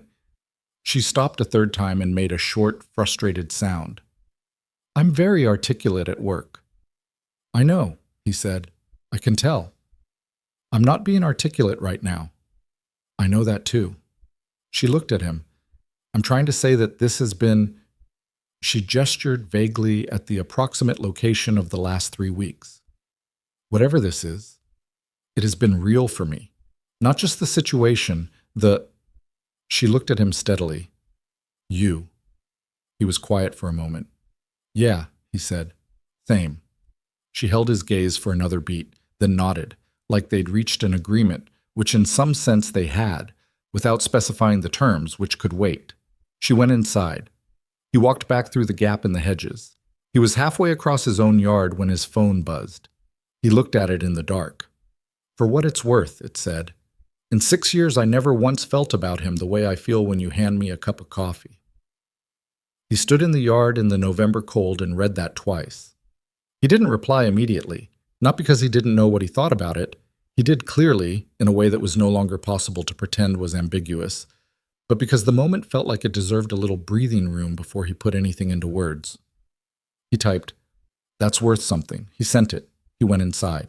He sat at the kitchen table where Victoria had sat 3 days ago with the chipped mug between her hands, and he thought about next versions of things, hers, his, and about the gap in the hedges between their properties that the landscaping crew had never quite managed to close, and whether some gaps were less accidents than they appeared. He thought about Lily saying, "That's probably what she needs." He thought about, "In 6 years, I never once felt about him the way I feel when you hand me a cup of coffee." He thought about first moments and last moments, and all the ordinary moments between them that matter more than either. Wednesday passed. Thursday morning, he got Lily to school and came back and sat in his kitchen with the second cup of coffee he only made on days when he needed to think, and he thought.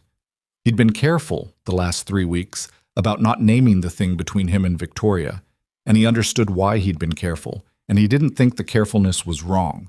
She was still technically married, the papers not yet filed, the situation not yet resolved. He was a man with a daughter and a business and a life structured around not making decisions before they were ready to be made. Both of those things were true, and both of them mattered. But there was another thing that was also true, which was that the last 3 weeks had been the most genuinely alive he'd felt in a long time. Not because of the circumstances, which were objectively unpleasant. Because of her. Because of the specific quality of being in a room with someone who was real in the way that she was real. No performance, no carefully maintained surface, just a person working through something hard and letting him be there for it. He'd forgotten, somewhere in the years of solo parenting and job estimates and the long, quiet machinery of a life built for 1.5, what it felt like to be genuinely witnessed by someone who saw all of it and wasn't looking for the exit. He didn't let himself go further than that. Not yet. He washed his mug. He drove to the Crescent Street bathroom for final inspection. He picked up Lily from school and listened to an extended account of something that had happened at lunch involving a misunderstanding about whose turn it was on the swings, which was both entirely trivial and, he understood, not trivial at all to the people involved. "What did you do?" he said. "I said she could have the swing and I'd wait." Lily said it with the simplicity of someone who has already moved past the situation. "Because she wanted it more than I did right then. And then we both went on the slide and it was fine." "That was a good call," he said. "I know." She looked out the window. "Dad?" "Yeah. Sometimes you have to give something up to get to the next thing." She said it conversationally, like she was reporting a fact about the physical world. "Miss Patterson says that." He drove. "Miss Patterson's right." "I know." She already knew. She already knew. Thursday evening at 8:47, his phone lit up. Papers filed. Attorney called Dominic's representation as of 1 hour ago. It's done. He read it again. "How are you?" he typed. The reply came after a moment. "I'm sitting in my study with a cup of tea I made myself, which is objectively terrible because I don't know how to make tea. And I feel like I just put down something I've been carrying for so long I forgot I was carrying it." A pause. "I feel like I can breathe. I didn't know I wasn't breathing." He smiled at his phone, alone in his kitchen at 8:48 on a Thursday night. "Bad tea is still tea," he typed. "That's the least comforting thing you could possibly have said. How's the breathing?" A longer pause. "Better," she wrote. "Better." He sat with that for a moment, then, "Get some sleep. Tomorrow will be its own thing. I know." Then, "Mason, yeah, thank you for all of it. For the Tuesday when you came in instead of leaving the toolbox on the step. For every part of it." He thought about what to say.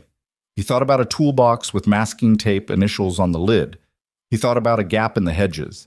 He thought about the specific quality of October light through a kitchen window and an anglerfish and Europa and the possibility of oceans under ice.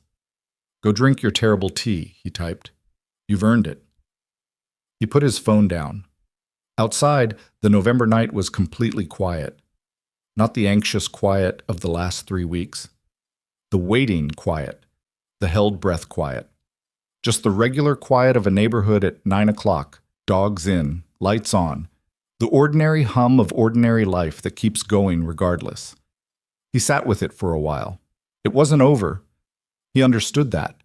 Papers filed was not the same as done, and done was not the same as healed, and healed was not the same as done as healed, and healed was not the same as whatever came next. There were still conversations ahead that would be hard, and legal processes that would be slow, and a very large house next door with a man in it who was currently learning, for the first time, that the careful architecture of his deceptions had been visible the whole time. But the lies had been named. The hiding was finished. The long, corrosive work of gaslighting an intelligent woman into doubting her own clear perception had run into the wall of her persistence, and of the quiet, steady presence of a man who had simply stayed. Not heroically, not dramatically, just stayed. He went to bed at a reasonable hour for the first time in weeks, and he slept without interruption. And in the morning he made Lily's lunch. Peanut butter, no jelly, crusts off. And the house was warm and the refrigerator hummed and everything was exactly where he'd left it, except that it felt, somehow, like slightly more of it was his. Dominic Ashford did not take it quietly. Mason hadn't expected him to, and neither had Victoria, which was why she'd spent the 3 days between the attorney call and the moment Dominic came home to a formal separation notice, preparing herself with the specific, deliberate focus she brought to things she knew were going to be hard. She'd talked to her sister in London, 3 hours on a Friday night, the first honest conversation they'd had in months, judging by what Victoria described afterward as a lot of crying on both ends, and some very strong opinions from Rebecca about what Dominic could do with his explanations. She'd talked to Caroline, her assistant, who had apparently responded to the news with the quiet fury of someone who had suspected this for a long time and had been waiting, professionally, to be allowed to feel it. She'd prepared her executive team with a carefully worded statement that said nothing specific and communicated everything that mattered. There are personal matters being managed, and they will not affect company operations. She'd done everything the way she did everything, methodically, with complete attention to which pieces moved first and why. What she hadn't fully prepared for was the specific performance Dominic put on in the 48 hours after he received the notice. Mason learned about it in pieces, the way he learned about most things from Victoria, in texts, in the morning coffee that had become a reliable fixture of their week, in the occasional phone call late in the evening when Lily was asleep and the houses were quiet on either side of the hedge. The story assembled itself across several days, and what it told him was this. Dominic had initially gone quiet. 2 hours of silence after the notice was delivered, which Victoria had spent in her study with the door locked and her phone in her hand, not because she was afraid, she was very clear about that, but because she'd learned over 8 months that Dominic's silences were the part you had to watch. Then he'd knocked on the study door and asked if they could talk. She'd opened it. She'd stood in the doorway, not moving aside to let him in, which was the kind of thing she was very conscious about now. The small, physical acts of claiming space that she'd let slip away so gradually, she hadn't noticed they were gone. He said it wasn't what I thought, she told Mason the following Monday, at his kitchen table, both of them with coffee, the solar system puzzle still in progress on the coffee table behind her. He said we had a misunderstanding, an escalation of a misunderstanding specifically. He used that phrase more than once. An escalation of a misunderstanding, Mason repeated. Right. Apparently what I saw, on 2 separate Thursday nights, with documented photographic evidence, was a misunderstanding that had escalated. She said it without humor, which somehow made it more darkly funny than if she had. He said she was a colleague. He said I'd taken something out of context. Did he have a context to offer? He said there wasn't time to explain the full context. She held her mug with both hands, which is a new approach. Usually he has the explanation ready. This time he just said there wasn't time for it, which I think means he couldn't make one fit the photographs. Mason thought about that.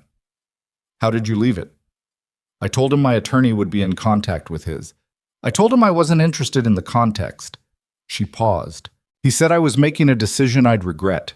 And I said I'd been regretting decisions for 8 months and this wasn't one of them, and then I went back into the study and closed the door. He looked at her. That's good.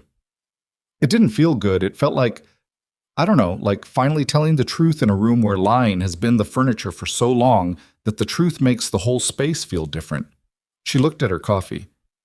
Not bad different, just different. He understood that. The reorientation of an interior space when something fundamental changes inside it. He'd felt it when Sarah left. The specific vertigo of a house rearranged by absence, every familiar thing slightly wrong because the context it had lived in was gone. What happened after? He said. He left that night, packed a bag, took the car, didn't say where he was going. She said it without distress, mostly because she'd apparently already worked through the distress stage by the time she was telling him.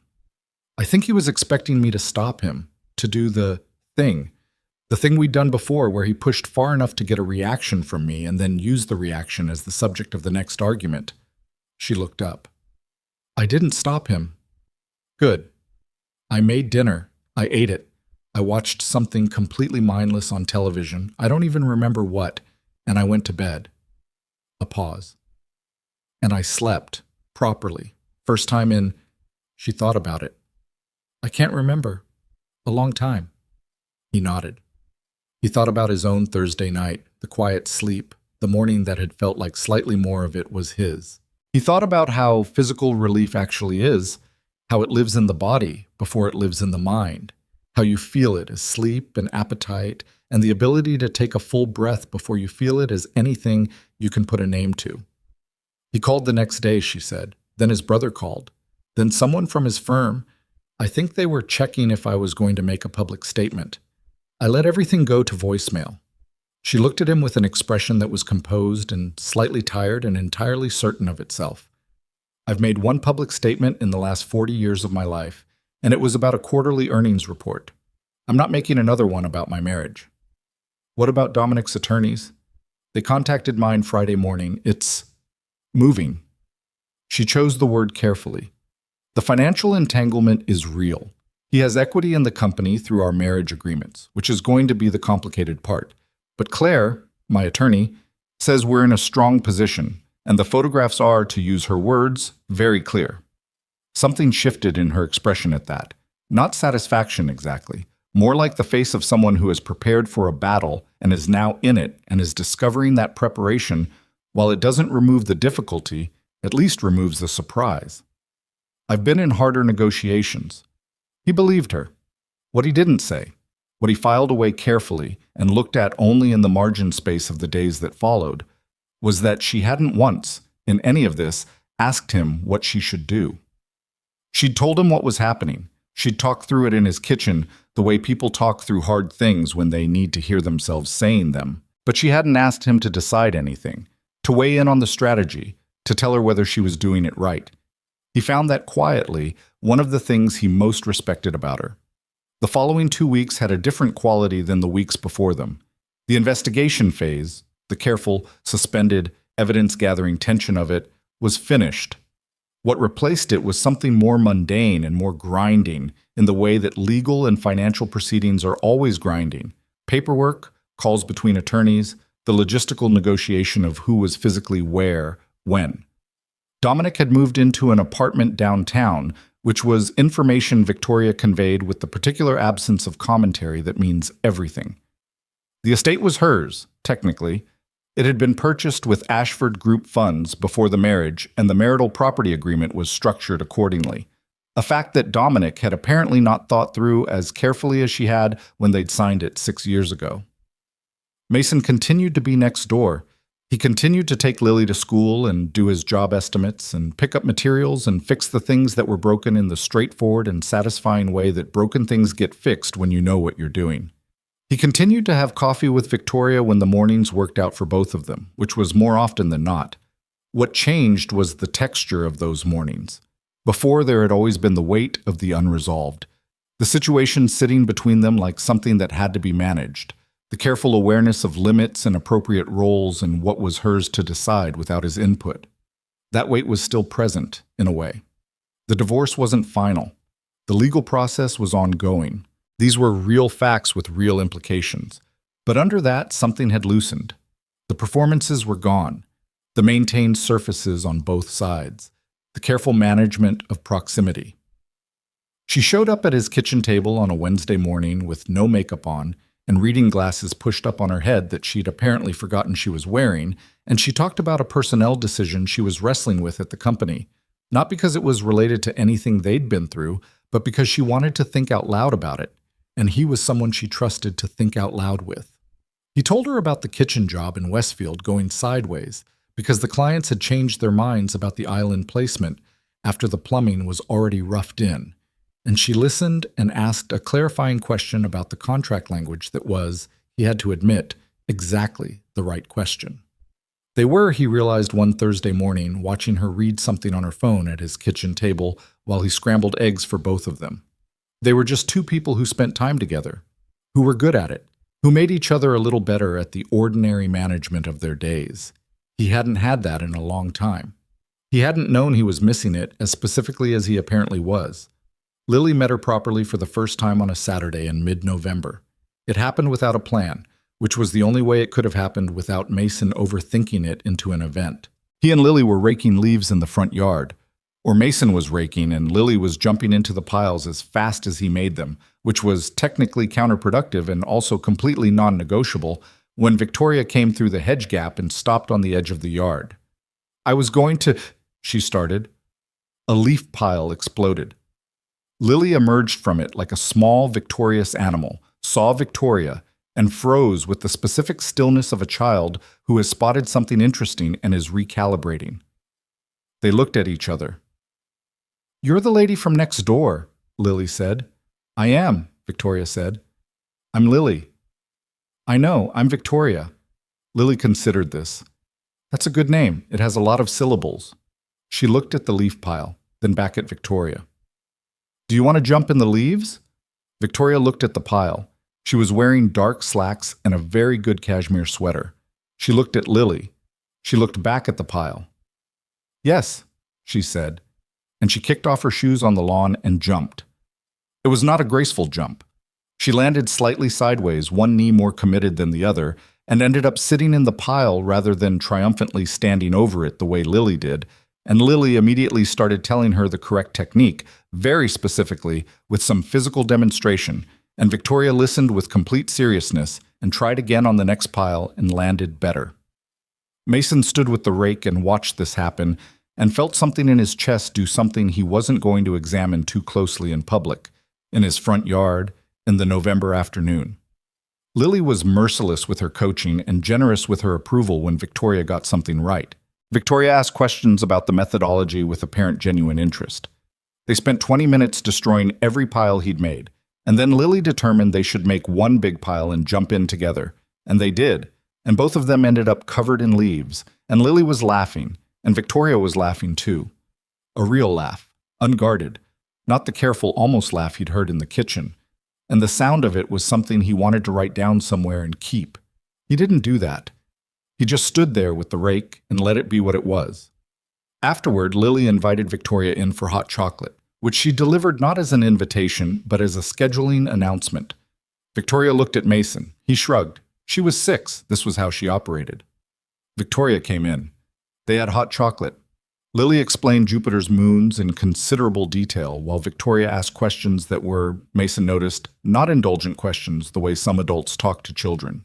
The vaguely patronizing questions that were really just waiting for the child to stop. They were actual questions, the kind you ask when you're actually interested in the answer. And Lily responded to this the way she always responded to being taken seriously, which was to go deeper and become more specific, and eventually produce the library book on the subject that she'd checked out twice because the library had a 2-week limit and she kept needing to return it. "Europa," Victoria said, looking at the photograph in the book. "Your dad told me this was your favorite." Lily looked at her father with mild accusation. "You told her? Is that okay?" Lily considered. "Yeah." Then to Victoria. "Because of the ocean. It's under the ice. There's definitely something down there. Maybe fish. Maybe things that don't need sunlight at all, that just live in the dark and make their own light." She pointed at the anglerfish drawing on the refrigerator. "Like that." Victoria looked at the drawing. She looked at Lily. Things that make their own light, she said. Yeah.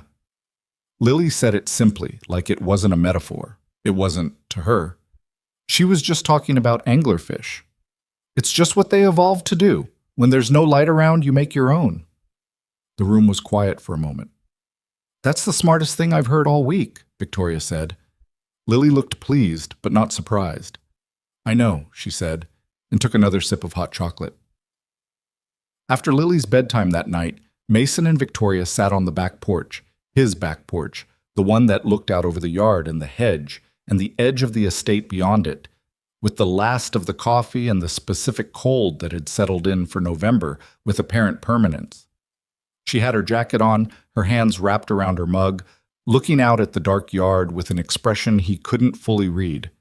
She's remarkable, she said. She is. I don't mean just smart, although she is. I mean, she paused. She's complete. She's a whole person. 7 years old. Almost seven, and she's a whole person. You did that. She turned to look at him. You. Alone. He was quiet for a moment. She did most of it herself. I just kept the lights on and didn't get in the way. Don't do that, Victoria said. Do what? Minimize it. She held his gaze. You raised a whole person, alone, for essentially her whole life, while running a business and maintaining a house, and apparently being available to assist neighbors with various crises at extremely inconvenient hours. She said the last part with a dry edge that was self-aware enough to be funny.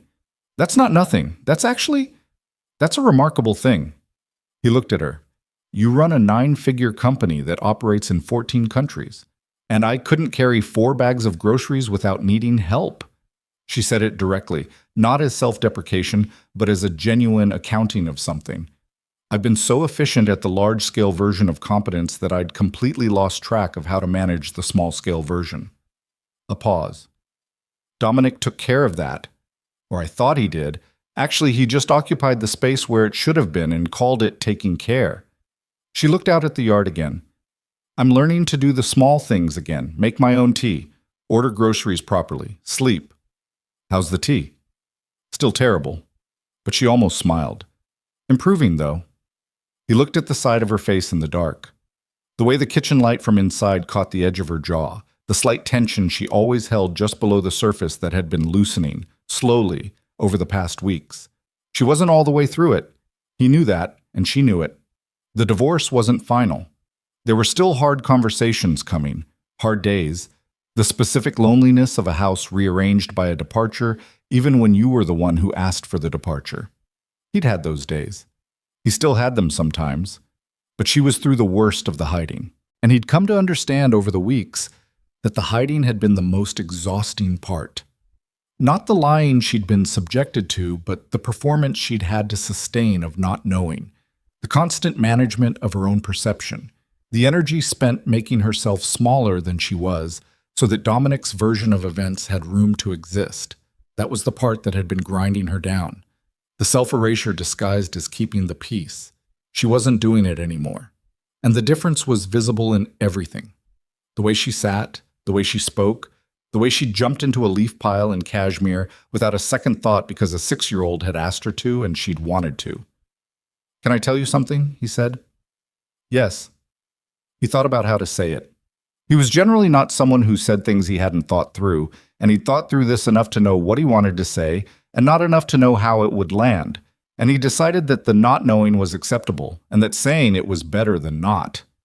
When you first texted me about the groceries, he said, the morning after, I told myself it was just, I was being neighborly. That's what I told myself. He looked out at the dark yard. And then every time after that, I told myself a version of the same thing, that it was just the right thing to do, that it was just, this is what decent people do, they help. He paused, and all of that was true, but it wasn't the whole truth. She was very still beside him. The whole truth, he said, is that I looked forward to it, every time, the texts, the coffee, all of it. I looked forward to it in a way I hadn't looked forward to anything in a long time. He glanced at her. And I'm not telling you that to make this into something it's not ready to be. I know where we are. I know what's still in process. He looked back at the yard. I didn't want to keep pretending I didn't know what it was. The silence that followed was not uncomfortable. It had the quality of something settling rather than something waiting. Victoria looked at her coffee mug. When I was 26, she said slowly, I gave a board presentation that changed the trajectory of the company. Afterward, one of the senior partners told me I was the most composed person he'd ever seen under pressure. She paused. I've been trading on that assessment ever since. In boardrooms, in negotiations, She stopped. In my marriage. I was composed. I managed things. I was always the most prepared person in the room. She looked at him. And I have been a complete mess since approximately the second week of October. I know it's not a bad thing. I know that. She met his eyes. What I'm trying to say is, the mess is because this is real. The things I feel when I'm around you are real in a way that doesn't compose well. And I haven't had a lot of experience with things that don't compose well. She looked back at her mug. I'm not good at it yet, at letting something just be what it is without managing it. You jumped in the leaf pile, he said. She laughed, a short, genuine sound. I did. Pretty decisively. Lily is very convincing. He smiled. She was still looking at her mug, but there was something different in her posture. A quality of ease that wasn't resignation and wasn't quite peace, but was the specific relaxation of someone who has said the true thing and found that the air on the other side of it was breathable. We have time, he said. Not as reassurance, as a fact. There's no deadline on any of this. You do what you need to do. Your life gets put back together the way you want it to be. And He glanced at the hedge. I'm right there. She looked at the hedge. 11 days, she said. What? The toolbox was in your garage for 11 days. She looked at him with that clear, direct, slightly amused look he'd come to understand was what she looked like when she'd noticed something she found worth noticing. I counted it from what you said that first night. You kept seeing it on the shelf, and you kept not returning it, and you finally did on a Tuesday evening because you needed something to do with the quiet. She tilted her head slightly. So maybe this started 11 days before you knocked on that door. He thought about that. The toolbox on the shelf, the masking tape initials, the half-empty can of wood stain, the Christmas ornaments he still hadn't been able to give away. Maybe it did, he said. She looked at the night for a moment. Then she set her mug down on the porch railing and she turned to face him fully, and in the specific darkened kitchen light of a November back porch, she looked entirely like herself. Not the CEO, not the wronged wife, not the composed woman managing a crisis. Just Victoria. The one who held her coffee with two hands and made terrible tea and jumped sideways into leaf piles and said true things in the careful, precise language of someone who had decided that precision was worth more than protection. I'm not asking for anything right now, she said. I know what right now looks like. I know what I have to get through first. She met his eyes. But I want you to know that when I'm through it, I'm going to be a different person than the one you met in October. Not better, necessarily, just different. More like myself. A pause. And I hope that person is someone you want to know. He looked at her for a long moment. Victoria, he said. Yeah. I've been wanting to know that person since you opened the door. She held his gaze for a beat. Something crossed her face that was too small and too real for him to catalog. Just a shift, a settling, the particular expression of someone receiving something they'd been afraid to want. Then she picked up her mug and looked back out at the yard, because she was still someone who needed a moment after the true things, and he was someone who understood that, so he let her have it. They sat in the cold for another half hour, talking about nothing important. His mother's opinions about the kitchen renovation, Victoria's sister's baby who had apparently recently discovered his own feet and was very upset about it, the solar system puzzle, and whether Lily would actually finish it before she moved on to the next obsession. And it was easy in the way that things are easy when the difficult layer has been addressed, and what's left is just two people on a porch who like each other's company. When she left, she walked to the hedge and turned back once. Good night, Mason. Good night. She went through the hedge.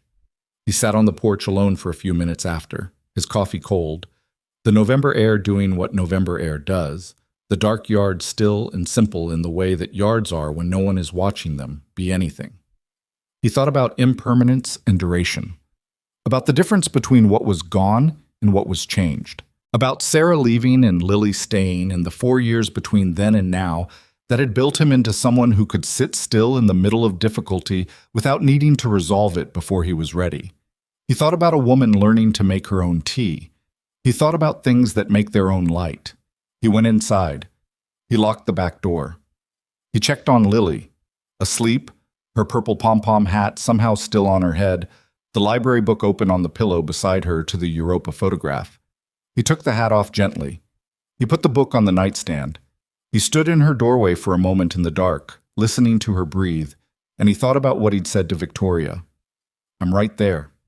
Both to her and as a general condition of his life, this stubborn ongoing there-ness, this refusal to be anywhere else, this simple continuing presence that he'd built and maintained through years of not enough sleep and too much coffee and 100 small daily choices to stay. He went to bed. He slept. Outside, the November night held both houses with complete impartiality, the hedge between them moving slightly in the wind, the gap in it neither closing nor widening, just existing, as gaps do, until someone decides what to do with them. In the estate next door, a light stayed on in the study until past midnight. Not anxious light, just occupied light. The kind that meant someone was working or thinking or sitting with their life and beginning, very carefully, to figure out what the next version of it looked like. In the colonial house on the other side of the hedge, the lights were out by 10:30. A small person slept with a library book about moons. A man slept the sound, uncomplicated sleep of someone who had done the right thing most of the time, in ways that were not heroic and would never make any kind of list. Both houses breathed. The gap in the hedge held its shape, and the night passed the way nights pass when the worst part is over and what's ahead is not yet formed, slowly, quietly, with the specific quality of space that exists between one thing ending and the next thing not quite beginning. December came in cold and without ceremony, the kind of cold that doesn't announce itself dramatically, but simply arrives one morning and stays, settling into the bones of the houses on Claremont Drive, making the gap in the hedge look starker, the iron gates of the Ashford estate darker against the gray sky. Mason put the storm windows in on a Saturday morning while Lily supervised from inside, pressing her face against the glass with her breath fogging it up, giving him thumbs up or thumbs down on each window's placement with the authority of a building inspector who had opinions but no technical qualifications. He'd been doing this. The storm windows, the weatherproofing, the annual December maintenance of a house that he owned alone and intended to keep, for 4 years. It was one of those tasks that had started as something he had to figure out from scratch, the first winter after Sarah left, when he'd stood in the garage staring at the storm windows with no clear idea of the sequence of things, and had ended up calling his father, who walked him through it over the phone in the patient, practical voice of a man who understood that some knowledge only gets passed on when it's needed and not before. Now he did it automatically, correctly, with the right caulk in the right places, the frames checked for rot, everything sealed against what was coming. His father had died 2 years ago, but the knowledge stayed.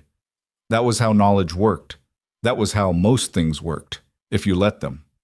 Lily appeared at the back door in her coat. "Victoria's here," she said, and was gone again before he could respond, back inside to do whatever she'd been doing, having delivered the information as a neutral fact of the morning. He came around the side of the house, pulling off his work gloves. Victoria was at the edge of the yard near the hedge, wearing a coat he hadn't seen before. A proper winter coat, dark green, the kind that meant she'd gone shopping for the actual season rather than continuing to dress for the version of November that had existed in her life before all of this. She had coffee from somewhere, a paper cup, not his kitchen, which meant she'd stopped somewhere on the way, which meant she'd been out somewhere. "You're up early," he said. "I have a meeting at 10, downtown." She held up the paper cup. "I would have made some, but I'm genuinely not sure my tea skills translate to coffee yet, and I didn't want to embarrass myself." Smart call. She watched him pull the other work glove off. She had the particular focused look she got when she was about to say something she'd been thinking about for longer than the conversation had existed. "The settlement finalized yesterday," she said. He looked at her. Claire called at 4 o'clock. Dominic's team accepted the final terms. She said it the way you say things that are both enormous and, by the time they arrive, somewhat less surprising than you expected them to be. It's done. The filing is complete. The division of assets is settled, and as of yesterday afternoon, I am... She stopped, took a breath. Legally, and in every other sense that matters, I am done with it.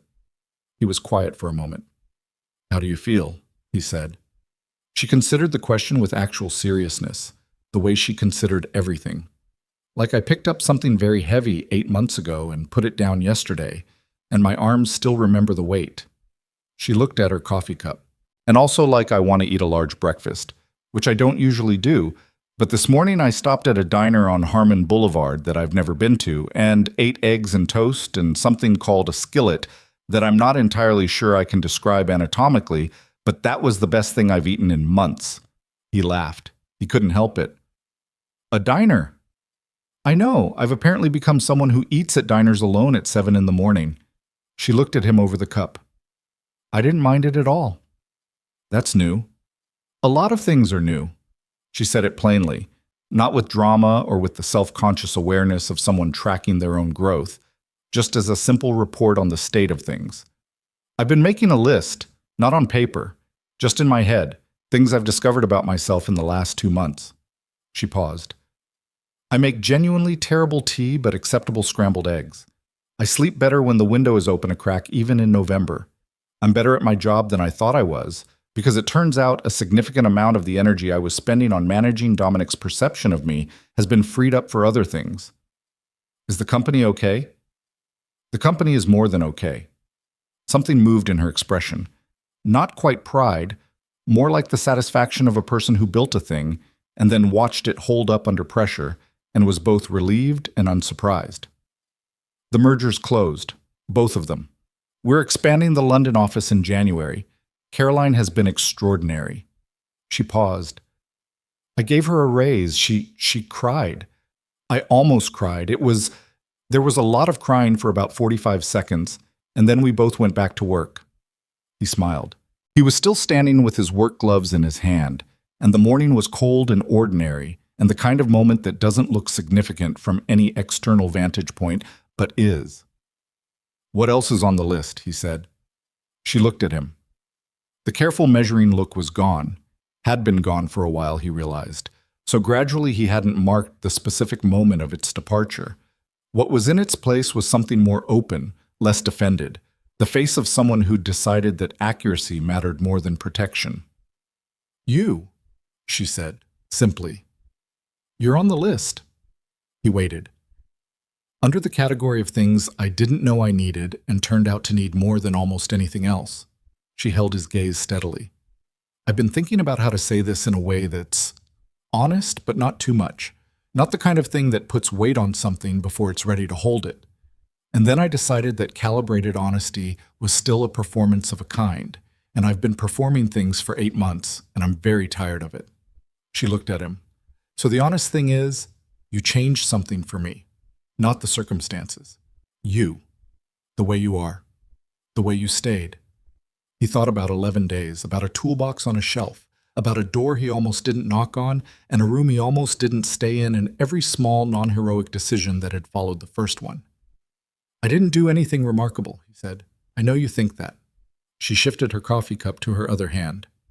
That's actually the thing. You genuinely think that. You think being steady and present and honest is just the baseline, just what people do, and the reason you think that is because for you it is the baseline. It's just how you operate. She paused. I've been in rooms with some of the most influential people in this country, Mason. I promise you, it's not the baseline. He looked down at the work gloves in his hand. He didn't know what to say to that, not because it was untrue exactly, but because it was the kind of thing that lands differently than you expect it to when someone says it directly. He'd spent 4 years not thinking about what kind of person he was. He'd just been trying to be a good father and run a decent business and not make the same mistakes twice. And the character that had emerged from that was one he'd never really looked at from the outside. She was handing it back to him. The view from outside. And it was something he needed a minute with. Come have coffee, he said. Real coffee. She smiled. Yes. They went inside. Lily was at the kitchen table doing something with colored pencils that she described, without looking up, as a map of the ocean floor with all the zones. She had apparently moved on from Jupiter's moons to deep-sea geography with the fluid, total commitment she brought to every new fixation. The anglerfish drawing was still on the refrigerator. It had been joined by 2 additional anglerfish drawings, each one slightly more detailed than the last, and what appeared to be a diagram of a hydrothermal vent. Victoria sat at the kitchen table and looked at the map in progress. "What's that zone?" she said, pointing. Lily looked up. "The midnight zone. No sunlight at all. Everything down there makes its own light or eats other things that do." She pointed at a small shape in the corner. "That's an anglerfish, obviously." "Obviously," Victoria said. "The pressure down there would crush a person," Lily added as a point of interest. "Good to know. But the creatures that live there evolved to handle it, so it's fine for them." She went back to her drawing. "It's only crushing if you're not built for it." Mason put 2 mugs on the table and sat down. He looked at his daughter. He looked at Victoria, who was looking at Lily with an expression he recognized. It was the one people got when Lily said something that sounded like a 6-year-old's observation about marine biology, and was also, without her intending it, something larger. "She does that," he said quietly. "I've noticed," Victoria said, also quietly. They had coffee. Lily finished the midnight zone and started on the abyssal zone and provided commentary as she went. The morning outside the windows was gray and cold and entirely ordinary. The kind of morning that makes up most of a life if you're paying attention. The kind that people tend to forget in favor of the dramatic ones, but that are actually, if you add them all up, the whole substance of it. At 9:15, Victoria had to go. She put her coat on and said goodbye to Lily, who said goodbye without looking up, and then, when Victoria was almost at the door, said, "Victoria." "Yeah?" "You should come for dinner sometime." She still didn't look up. "Dad makes really good roast chicken. He'd make it if you asked." Mason closed his eyes briefly. Victoria looked at him. He opened his eyes. "I would," he confirmed. "Make the chicken." She looked at him for a moment with that expression, the open one, the undefended one, and then back at Lily. "I'd like that," she said. "Wednesday," Lily said. "That's the best day. We don't have anything Wednesday." "Lily." "Wednesday works for me," Victoria said, and she left.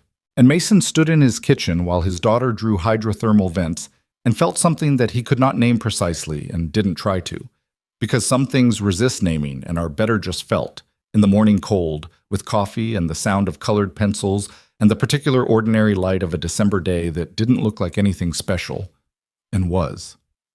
The weeks between that morning and the end of the year had their own shape. Not the shape of a crisis being managed or a situation being resolved, but the shape of something new being built. Slowly. With the usual fumbling and uncertainty that new things have when they're real, when they haven't been rehearsed, when the people involved are both complicated enough to know better than to rush. Wednesday dinner happened. Mason made the chicken, a recipe his mother had given him years ago, the kind that required patience and an accurate oven thermometer, and the acceptance that it would not be ready exactly when you said it would be ready. And Lily set the table with considerable attention to the placement of the glasses and a napkin she'd folded into a shape she said was a swan, but that had some of the same anatomical ambiguity as her earlier wreath. Victoria brought wine she'd clearly chosen carefully and bread from the good bakery on Fletcher Street, and they ate at the scratched kitchen table under the slightly too bright overhead light that Mason had been meaning to replace with something better for 2 years and still hadn't. It was not a smooth dinner. The chicken was good, but the vegetables were slightly overcooked, a fact Lily pointed out without malice. Victoria knocked her wine glass with her elbow and caught it before it fell, which produced a full minute of adrenaline for everyone. There was a conversation about whether sharks or dolphins were smarter that somehow became very heated because Victoria had opinions and data on the dolphin side, and Lily had prepared positions that she defended with reference to specific documented cases of shark behavior.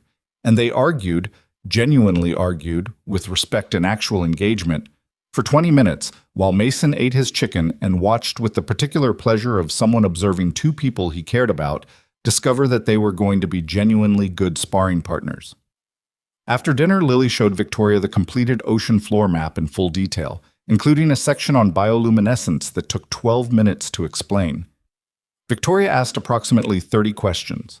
Lily answered all of them, went to find a book to support one of her points, and came back to find Victoria helping Mason clear the table, the two of them talking in the kitchen in the low, easy register of people who don't need to perform for each other. Lily watched this from the doorway for a moment. Then she put her book on the table and went to sit on the couch and decided the grown-ups could handle the dishes. Later, after Victoria had gone, after Lily was in bed, after the kitchen was clean, Mason sat at the table with the last of his water and thought about the evening. Not analyzing it, just holding it, the way you hold something you don't want to put down yet. The warm, ordinary weight of a Wednesday night that had contained a burned vegetable and a nearly spilled wine and a 20-minute shark debate and two people standing in a kitchen doing dishes like it was just a thing they did. He thought about Sarah, not with grief, but with the particular clarity that comes when enough time has passed. The understanding that what had happened between them wasn't a story about betrayal or failure, but about two people who had wanted different things and had taken too long to admit it. And the thing that came out of it wasn't loss, but Lily, who was asleep down the hall with a library book on deep-sea geography and a purple pom-pom hat she'd likely managed to put back on in her sleep. He thought about how a thing can look like the worst thing and turn out to be the thing that builds you into the person who can handle the next thing. He thought about Victoria saying, "You changed something for me," and the strange, specific discomfort of being seen clearly by someone who was good at seeing clearly. He thought about what he'd said on the porch. There's no deadline on any of this. He still believed it. But he was also aware, sitting alone in his kitchen at 10 p.m. on a Wednesday in December, that the absence of a deadline was not the same as the absence of desire. He wanted the next thing. He'd been patient with it because patience was correct, because she needed time and he'd needed time and Lily had needed, not protection exactly, but the gradual acquaintance that his daughter deserved, the chance to know a person before that person became important in a way that couldn't be undone. All of that had been right. He didn't regret any of it. But winter was here, and the storm windows were in, and the chicken had been good, mostly, and he was 32 years old, and the next version of things was standing on the other side of a hedge that he passed through so often now that he barely saw it anymore. He went to bed. He did not text her. He didn't need to. The following Saturday, she came through the gap in the hedge with a library book under her arm and a look on her face that meant she'd been thinking about something. Lily was at his mother's for the weekend, a grandmother-granddaughter arrangement that happened monthly and that Lily treated as a significant cultural event. The house was quiet in the specific way it got when she was gone, all the usual hum of her presence replaced by the slightly too much silence that reminded Mason she was the thing the house was organized around. Victoria saw the quiet when she came in. "She's away?" "At my mom's, until Sunday." "Ah." She set the book on the counter. "I brought you this. It's about residential construction in the early 20th century. I found it at the bookshop on Alcott Street and thought you might, I don't know. It seemed like something you'd want." He looked at the book. It was the kind of specific, odd gift that only works when someone has been paying attention to who you actually are. Not a grand gesture, not flowers, not something chosen from a category. Something that said, "I know what you find interesting, and I saw this, and I thought of you." "Thank you," he said, and meant it in the way the gift had been meant. She leaned against the counter. He stayed where he was, a few feet away, and the kitchen was quiet, and it was Saturday morning, and neither of them had anywhere they needed to be. "I've been thinking," she said. "About?" "About what I said, on the porch, that I hoped when I was through everything, I'd be someone you wanted to know." She looked at him steadily. "I think I'm through it. Not through the paperwork. That'll take another few months for the full legal process to complete. But through the—" She searched for it. "Through the version of me that needed to find out who she was without the weight of all of it." She paused. "And what I found out is that I'm someone who eats at diners alone on important mornings and argues about sharks and has a lot of strong opinions about things and occasionally jumps into leaf piles." She held his gaze. "And I'm someone who wants to stop being careful about this." He looked at her. About what specifically? About you. She said it directly, without hedging. About the fact that I've been in this kitchen approximately 40 times in the last 2 months, and I look forward to every single one. About the fact that your daughter correcting me about shark cognition was one of the best 20 minutes of my year. About the fact that… She stopped. Something moved across her face. Not hesitation, more like a person choosing the right word because the right word matters. You are the most genuinely good person I've met in a long time. And I'm not saying that the way people say it when they mean harmless. I mean good, substantively, in the ways that are actually hard. He was quiet for a moment. Victoria, he said, I know we haven't… Come here, he said. She looked at him. He crossed the kitchen. She stayed where she was, and he came to her, and he did not overthink it because he'd been thinking about it for 2 months, and that was enough thinking. He put his hand along her jaw, and she looked up at him, and he kissed her in his kitchen on a Saturday morning in December, and it was not cinematic. Her nose was slightly cold from the outside air, and she made a small sound of surprise and then of something else. And his hand was still rough from the work gloves, and the kitchen counter was digging into her back slightly, and neither of them cared about any of it. When they separated, she looked at him with an expression he hadn't seen before, not composed, not measured, not careful, just present, fully there. Okay, she said, like confirming a decision. Okay, he agreed. She laughed, a short, real laugh. We're both terrible at this. I don't know. Felt fine to me. I meant the… She gestured at the air between them. The whole prolonged… The 11 weeks of coffee? Yes, she was still almost laughing. The 11 weeks of coffee. It was good coffee, though. It really was. She looked at him, and the laugh settled into something quieter. I don't know how to do this, Mason. I want to be honest about that. My marriage was… She paused. I thought I knew what I was doing when I married Dominic. I thought I understood the terms of the thing, and I was wrong in ways I'm still probably not fully clear on. She met his eyes. I don't want to do that again. I don't want to build something on what I think the terms are without actually knowing. Then we'll actually know, he said. It might be slow. I have a 6-year-old, he said. Slow is the only speed I operate at. She looked at him for a moment. She's going to keep arguing with me about sharks. Definitely. I've been doing research, actually. She said it carefully, like she was admitting something. You've been fact-checking my daughter. I've been preparing. There's a difference. But she was trying not to smile. Dolphins are genuinely more cognitively flexible. I have sources. She has sources too. I know, I've seen the books. She shook her head. She's going to be extraordinarily formidable. Already is, he said. The morning opened up around them. He made coffee, real coffee, his, in the kitchen that was starting to feel like their kitchen in the specific way that spaces shift when enough of the right moments happen in them. She sat at the table and he sat across from her, and they talked about the things they hadn't gotten to in the weeks before. Real things. The kind of conversation that only happens when you've stopped performing and started just being there together. She told him about growing up in a family that believed money was a consequence of discipline, and discipline was a consequence of not feeling things too loudly, a philosophy she'd absorbed and deployed and was now, at 30, in the process of carefully dismantling. She told him that her father had been proud of her in the way that some fathers are proud, at a distance, through the results, without being fully present for the person producing them.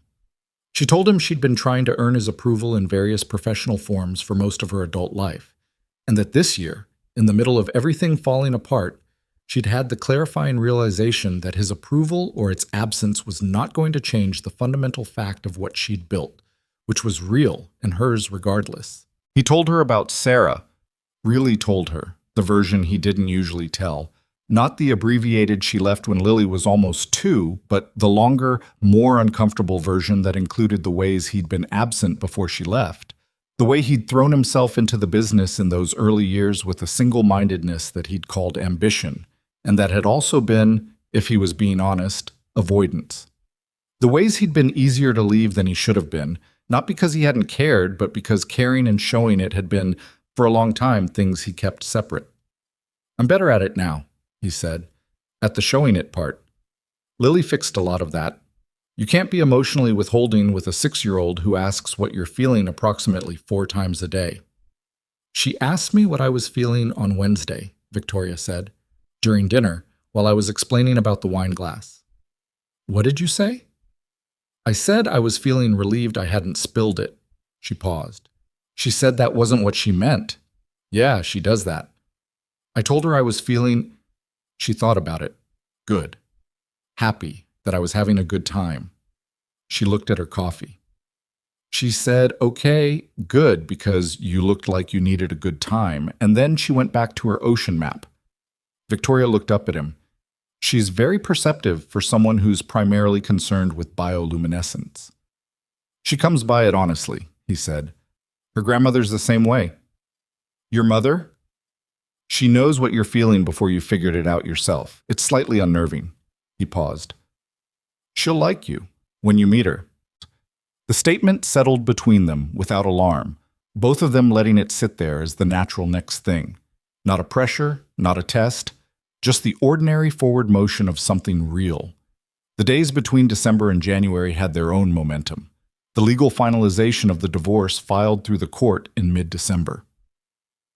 Victoria's attorney sent a brief professional email confirming completion. Victoria forwarded it to Mason with no message attached, and he understood what the forwarding meant. It was the period at the end of a very long sentence, and she wanted someone to see it alongside her. He texted back, "It's done." She replied, "It's done." And that was that.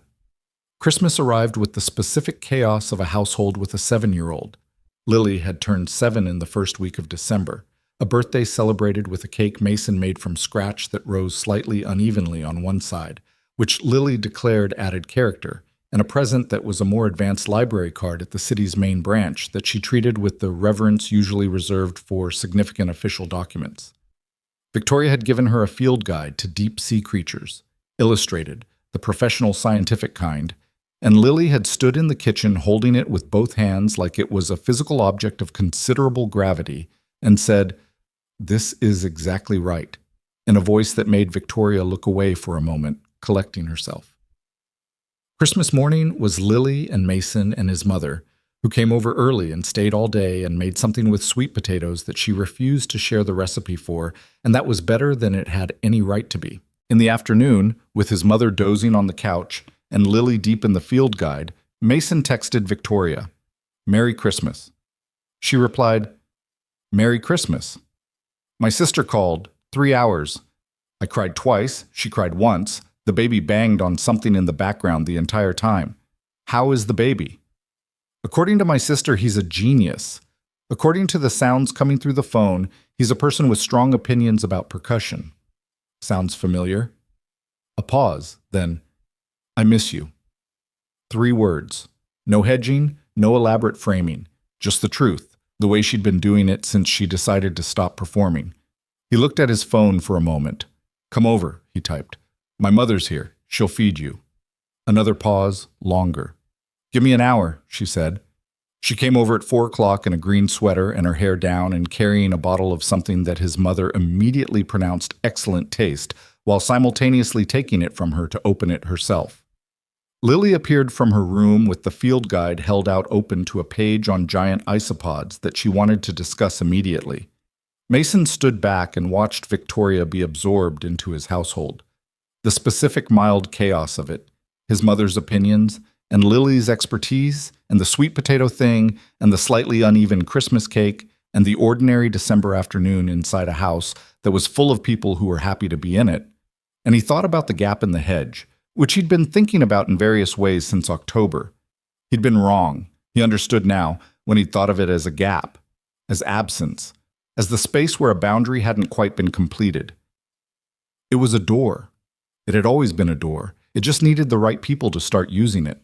His mother, at some point in the evening, found a moment beside him in the kitchen while Victoria and Lily were in deep conversation about something.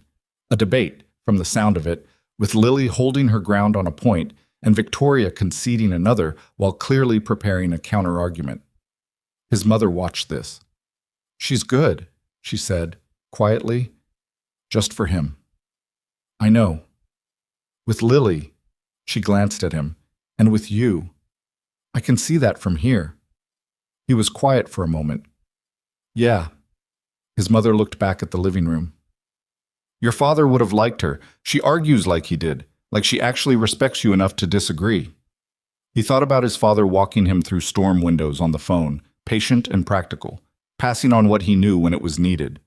He thought about what you keep of people after they're gone. Not the big things, not the dramatic moments, but the small transmissions, the practical knowledge, the way of being that gets inherited without ceremony. I know, he said. His mother patted his arm once the way she did and went back to the sweet potatoes. January came. The new year arrived quietly in Mason's house. He and Lily watched the countdown on television, and she fell asleep at 11:58, 2 minutes before midnight, which she maintained the next morning had definitely not happened, and that she had absolutely been awake for the ball drop. He did not argue the point. He covered her with the blanket from the back of the couch and sat in the dark living room alone for a few minutes at the start of the new year, just sitting with it. He texted Victoria at 12:03, "Happy New Year." She replied almost immediately, "Happy New Year." I watched the countdown with a cup of tea. How was it? The countdown or the tea? Both. The countdown was fine. The tea was noticeably better than it used to be. A pause. I've been practicing. He smiled in the dark living room at 12:04 on the first day of the new year, Lily asleep on the couch beside him, his mother's sweet potato casserole dish still in the refrigerator, the solar system puzzle finally finished and framed, hanging on the wall by Lily's insistence, because finished things deserve to be kept. The tea was noticeably better than it used to be. That was the whole story, in a way. Not the dramatic parts, the hotel parking lot, the photographs, the attorney calls, the filed papers. Those were the plot, and the plot was real, and it mattered, and it had to happen before anything else could. But the story was the tea getting better, the practice, the small daily work of becoming someone slightly more yourself than you were before. Victoria had spent 6 years in a marriage that required her to make herself smaller, quieter, more manageable, less certain of her own perceptions. The work of the last 3 months had not been getting out of the marriage. That had been one action, one decision, one morning on a phone call with her attorney. The work had been everything else. The rebuilding of a self that had been worn down by sustained disbelief. The slow reclamation of the instincts she'd been told were wrong. The practice of being the person she'd been before she'd learned to doubt herself. She was not all the way there. She knew that. She'd told him as much, on more than one occasion, with the clear-eyed honesty she brought to everything now. There were still days when she second-guessed herself in meetings, in ways she hadn't before Dominic. Still moments when she'd start a sentence and hear his voice in the syntax of it, and have to back up and say the thing differently, her own way, until it sounded right again. That was going to take longer.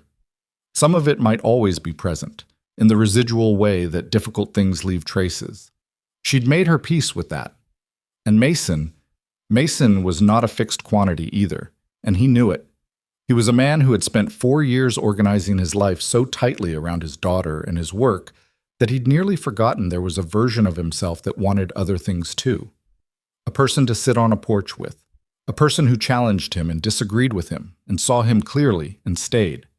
He'd had all of that for 3 months now, in the careful, gradual form that the situation had required, and the version of himself that had existed before October, the one who came home to the refrigerator hum and the construction paper wreath and thought that was the complete picture, felt like a prior draft. Accurate but incomplete. They were both, he thought, still in progress. That was okay.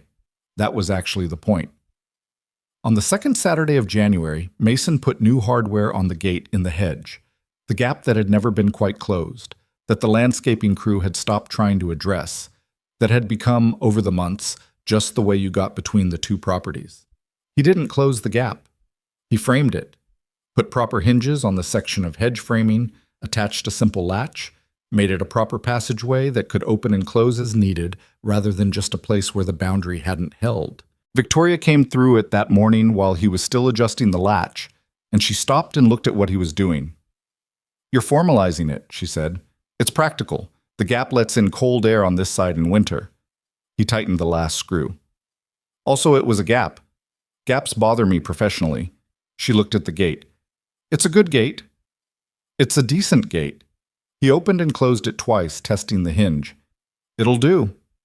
She looked at him with the expression he'd come to think of as the real one, the one under all the other ones, the one that didn't have a category. "Mason," she said. "Yeah." "I'm glad you knocked on the door." He thought about standing on a step in October with a receipt from a hardware store, looking for something to write a note on, listening to a silence that had stopped him from leaving. "I'm glad I didn't leave it on the step," he said. She looked at the gate. He looked at the gate. The December into January air moved around them, cold and clear, carrying the smell of the season and the neighbors' pine trees and the ordinary specific atmosphere of two houses on Claremont Drive on a Saturday morning when neither of them had anywhere urgent to be. "Come have coffee," he said. "Yes," she said. She came through the gate. He latched it behind them.